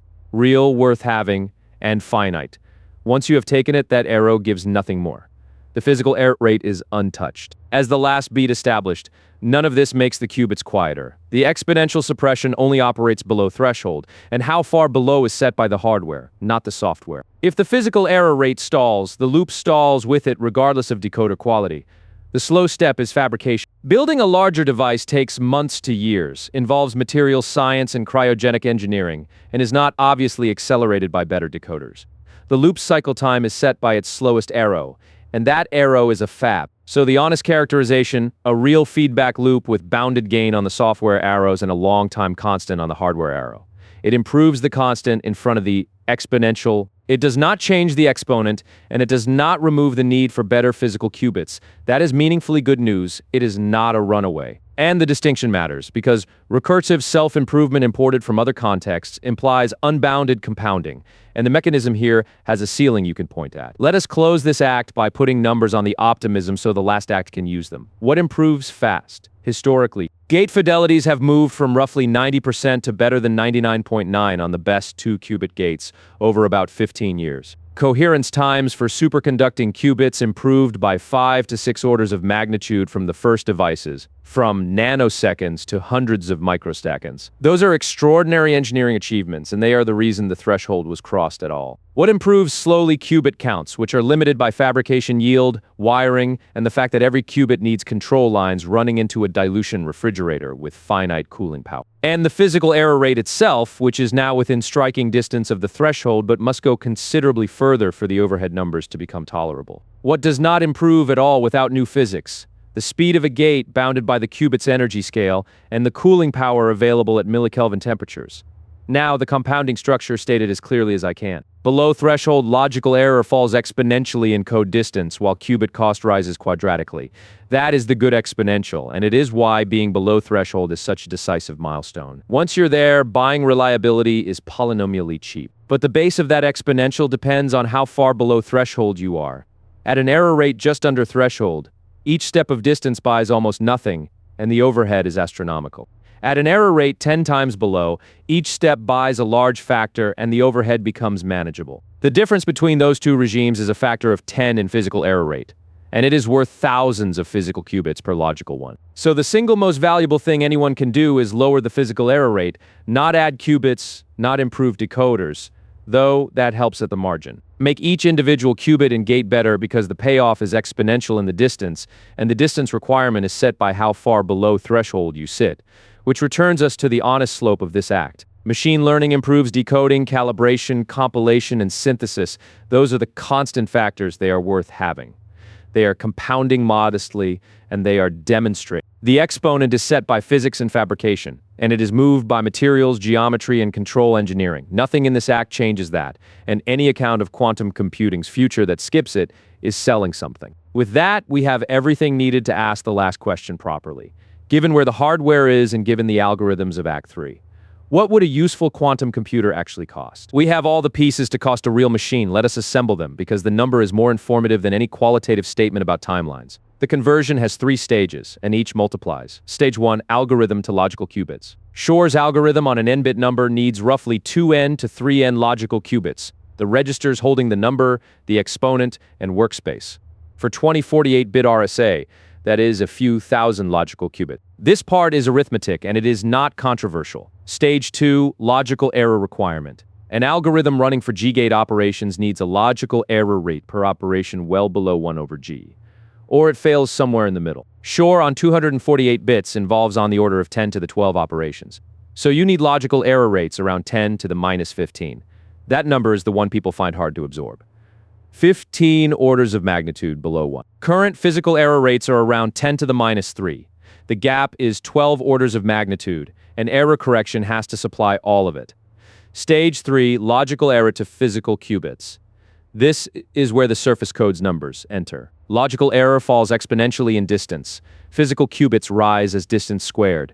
To get 12 orders of magnitude of suppression, you need a distance in the low tens. And distance squared is roughly 1,000 physical qubits per logical qubit plus the ancilla overhead for measurement, and plus the magic state factories. Multiply through a few thousand logical qubits at around 1,000 physical each is a few million physical qubits, and that is before magic state distillation, which for T-heavy algorithms can dominate the total. Gidney and Icaro did this calculation carefully, with the overheads accounted rather than assumed, and arrived at a headline figure, factoring a 2048-bit RSA integer in about 8 hours using 20 million noisy physical qubits. 20 million qubits. Every one of which must be individually fabricated, individually calibrated, individually wired and held at 1/100th of a degree above absolute zero, simultaneously for 8 hours, without any of them being noticed by the universe. 20 million qubits held at 1/100th of a degree above absolute zero, for 8 hours to factor one number. For scale that is more individually controlled quantum systems than there are people in Sweden. All of them colder than deep space. All of them coordinated to a precision no other human artifact requires. And the deliverable is 2 prime numbers. To factor one number, to be fair, the number in question protects a substantial fraction of the world's encrypted traffic. So it is a number worth factoring. But there's something clarifying about the ratio. And the ratio is that breaking one key requires a machine with more precisely controlled quantum components than there are people in a mid-sized country. 20 million against roughly 1,000 physical qubits on the largest devices. Today, 4 orders of magnitude. But the number alone is not the useful part. The assumptions are, and the paper states them, a physical gate error rate of 10 to the minus 3, a surface code cycle time of 1 microsecond, a 10 microsecond reaction time, and a planar grid with nearest neighbor connectivity. Every one of those is a lever. Improve the error rate, and the required distance drops, and the qubit count falls quadratically. Improve connectivity, and the code can be more efficient. The 20 million is not a constant of nature, it is a function, and the paper's real contribution is making the function explicit, which is what makes this the honest form of futurism. Not a date, a formula with the inputs named. There is a term in that estimate that deserves its own beat, because it is where most of the cost hides and it follows directly from Act 3. Clifford gates are cheap to implement fault-tolerantly. On the surface code, many of them are almost free, implemented by relabeling or by braiding operations that do not require additional physical resources. The T-gate is not, and the reason is structural. There is a theorem, Easton-Knill, stating that no quantum error correcting code can implement a universal gate set entirely through operations that act on each qubit independently. Something must be done non-transversally, and that something is expensive. For the surface code, the expensive thing is T, the standard workaround is magic state distillation. Rather than implementing T directly, you prepare a special resource state, the magic state, and consume it to apply T via a circuit made only of cheap operations, trading a hard gate for a consumable resource. The catch is that preparing magic states with low enough error is itself hard. The procedure takes many noisy magic states and distills them into fewer better ones. Recursively, each round improves fidelity and consumes a multiple of the inputs. The consequence for machine size, a substantial fraction of a fault-tolerant computer is not doing your computation. It is a factory continuously producing magic states for the part that is. In many resource estimates, the distillation factories dominate both the qubit count and the runtime. This is why T-count is the currency of quantum algorithm cost, and why the AlphaTensor-Quantum result in Act 6 targets exactly that number. Reducing T-count reduces the factory, and the factory is most of the machine. 2 developments are worth noting because this is the area where the estimates have moved most. Better distillation protocols have reduced the overhead per magic state considerably over the past decade. Gidney and Icaro's 100-fold reduction in space-time volume relative to earlier estimates comes substantially from improvements of this kind. Alternative approaches, different codes with different transversal gate sets or schemes that avoid distillation, are active research. Some codes make T cheap and something else expensive. The Easton-Knill theorem says you cannot have everything transversally. It does not say which thing you must sacrifice. It is worth being explicit that a large fraction of a fault-tolerant quantum computer is not computing anything. The factories that produce magic states, the consumable resource required to apply the one gate that gives quantum computing its power, dominate both the qubit count and the runtime in most serious estimates. So the honest floor plan of the machine is a modest region doing your computation, surrounded by a substantially larger industrial facility manufacturing the raw material that region consumes. The computer is mostly a supply chain. So the 20 million figure is a snapshot of a moving target, and the movement has been consistently downward. That is the strongest honest argument for optimism in this act. Not that the physics will change, but that the estimates have fallen by roughly 2 orders of magnitude in a decade as the engineering improved. Let us place the current state of hardware against those requirements. Plainly, qubit counts, the largest superconducting devices, are in the low thousands of physical qubits. Trapped ion systems are in the tens. Neutral atom arrays have demonstrated thousands of atoms, with different trade-offs in gate speed and fidelity. Gate fidelities. The best 2-qubit gates are around 99.5 to 99.9%, depending on platform and how it is measured. That is a physical error rate of a few times 10 to the minus 3, right at, or just below the surface code threshold, logical qubits. 1, demonstrated as a memory below threshold at distance 5 on around 100 physical qubit. Not yet performing logic between logical qubits at scale against a requirement of millions of physical qubits, thousands of logical ones, and error rates 12 orders of magnitude below where we are. Now, the honest reading of that gap, and I want to avoid both available errors. The pessimistic error is to treat it as a wall. It is not. Being below threshold means the path is a scale-up, not a search for new physics. That is a categorically different situation from where the field was 15 years ago, when it was unknown whether the threshold could be reached at all. The optimistic error is to treat 4 orders of magnitude in qubit count as a matter of time. Each order of magnitude in device size brings problems that did not exist at the previous scale. Wiring density, cooling power, control electronics, crosstalk, fabrication yield across a larger die. These are not solved by waiting. The most useful framing I can offer is the one the resource estimates supply. The requirement is a function of the physical error rate, and it is steep. At 10 to the minus 3, you need roughly 1,000 physical qubits per logical one. At 10 to the minus 4, that drops substantially, the required distance falls, and the cost falls quadratically with it, which produces a slightly perverse incentive, since one of those is easy to announce, and the other is not. Doubling your qubit count is a photograph of a bigger chip.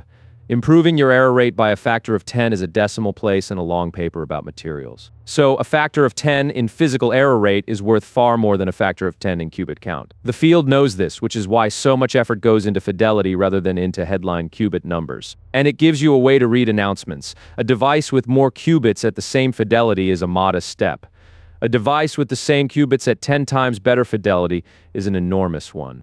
It always leads with the first number. Qubit counts are legible. They go up and they make a headline. Fidelity is a decimal with several nines in it and no drama whatsoever. If you take one habit from this film into the next decade of quantum computing announcements, take this one, find the error rate. If the announcement does not contain one, the announcement is about qubit count. And a qubit count without a fidelity is a number chosen because it was the flattering one available. The press release will usually lead with the first number. Suppose the machine gets built. What does it actually do? Let us be specific, because solves problems classical computers cannot is not an answer. Cryptography. Shor breaks RSA and elliptic curve cryptography. This is certain, quantified, and it is why the resource estimates exist. Worth noting the timeline oddity here, because it is genuinely strange. The threat requires a machine that does not exist and may not exist for decades. The mitigation is being deployed today at considerable expense across the entire internet. That is not irrational. Encrypted traffic captured now can be stored and decrypted later, which means anything you send today that must stay secret for 20 years is already exposed to a machine nobody has built. The industry calls this harvest now, decrypt later, which is one of the few pieces of terminology in this field that is both accurate and appropriately ominous. The response is already underway, post-quantum cryptographic standards based on lattice problems selected and being deployed now. The threat is real, the timeline is uncertain, and the mitigation does not require a quantum computer to implement. Note also that symmetric cryptography is barely affected. Grover gives a quadratic improvement, so doubling the key length restores the margin. AES 256 remains fine. Quantum simulation, this is the strongest case, and it is the original one. Simulating quantum systems, molecular electronic structure, catalysts, high-temperature superconductivity, nitrogen fixation is exponentially hard classically and natural quantumly. The data is quantum native, so Act 5's input bottleneck does not apply. The output is a small number of physical quantities, so the output bottleneck does not apply either. Notice that this application was the original idea proposed by Feynman in 1981, and it is the one that has survived 4 decades of scrutiny with the fewest caveats attached. Everything else on the list, the cryptography, the optimization, the machine learning, arrived later, generated more excitement, and has been qualified more heavily. The founding proposal remains the strongest one. There is a lesson in that about which claims survive, and it is not a flattering one for the intervening enthusiasm. If a fault-tolerant machine is built, this is what it will be used for first. And the applications are genuinely valuable: better catalysts, better batteries, better understanding of materials. Optimization. If you've seen a quantum computing pitch aimed at a business audience, there is a very high probability it was about optimization, logistics, portfolios, scheduling, routing. This is because every organization has an optimization problem, and none of them have a factoring problem. Here I want to be careful, because it is the most oversold category. Grover gives quadratic speedup on unstructured search, which after error correction overhead may not beat classical hardware in practice. Some structured optimization problems may do better. Claims of exponential advantage for general optimization do not have theoretical support. Machine learning. As Act 5 established, no demonstrated advantage on classical data, structural obstacles that are understood, and a set of conditions that would need to be met. If quantum machine learning finds its application, the evidence suggests it will be on quantum native data, learning about physical systems rather than about images and text. That is the honest portfolio. One certain application in breaking cryptography that we are already defending against. One strong application in simulating quantum systems that could matter enormously for chemistry and materials. One modest application in optimization. And one open question where the current evidence is negative. It is a narrower list than the popular framing suggests, and a more valuable one than the skeptical framing allows. No quantum speedup for running a language model. None for rendering, compiling, serving requests, training a neural network on images, or any of the workloads that consume essentially all of the world's computation. It cannot render a frame. It cannot serve a web page. It cannot run the model that wrote this sentence. It cannot, in any meaningful sense, compute tung sahur faster than the laptop in front of you, which can do it immediately and does not require liquid helium. The machine that can factor a 2,000-bit integer in 8 hours cannot open a spreadsheet, and notice what is absent: general acceleration. There is no quantum speedup for running a language model, rendering a frame, serving a web page, or training a neural network on image. The machine is a specialized instrument, and the specialization is not a temporary limitation. It follows from the structure argument of Act 3. We have gone from a complex number to a resource estimate, and I want to close by being precise about what this film has shown and what it has not. What it has shown, I believe securely. Quantum mechanics is a theory of amplitudes that interfere, and that single structural fact, adding complex numbers before squaring rather than after, generates everything else. Superposition is linearity. Entanglement is non-factorizability. Measurement is a basis choice. Bell's theorem shows the amplitudes are not bookkeeping over hidden local facts, and that is measured rather than argued. A quantum computer arranges interference so that wrong answers can't. Its advantage tracks the algebraic structure of the problem. Exponential for period finding, quadratic and provably no better for unstructured search. Decoherence is entanglement with an environment you do not track. Error correction hides information in correlations to defeat it. And the threshold theorem says that works below a critical error rate, which experiment has now demonstrated. What it has not shown, in order of how much it should temper the rest. Quantum machine learning on classical data has no demonstrated advantage. That is a statement about the present evidence, not a prediction. Barren plateaus have known escape routes. Dequantization has bounded scope. New algorithms could change it, but 15 years of effort have not produced a result meeting the 4 conditions of Act 5 at a scale anyone needs. The resource estimates are functions, not forecasts. 20 million qubits assumes a specific error rate, cycle time, and connectivity. Those assumptions have improved by roughly 2 orders of magnitude in a decade. They may improve further. The number will move, and I have tried to state which way and why. Vendor claims deserve the caution we applied. Qubit counts without fidelities or marketing. Supremacy demonstrations have been narrowed by improved classical simulation legitimately where a claim was later contested. This film said so in the same beat, and we simplified. Density matrices got 1 beat where they deserve a course. Interpretations of quantum mechanics were set aside entirely deliberately since nothing in this film depends on them. Topological qubits, photonic architectures, quantum annealing, quantum networking, and quantum sensing all went uncovered. What I hope survives is not any specific number, because most of them will change. It is the habit of asking of any quantum claim. What structure does the interference exploit? How does the data get in? How does the answer get out? And what is the fair classical baseline? Those 4 questions are durable. They work on results that do not exist yet. They are what separated the quantum algorithms that survived scrutiny from the ones that did not. And they are available to anyone without a physics degree on any claim they encounter. And there is one more thing worth saying, which is the reason this subject rewards the effort. The mathematics we started with, a vector of complex numbers evolving by rotations, readout by projection, was written down in the 1920s to explain spectral lines.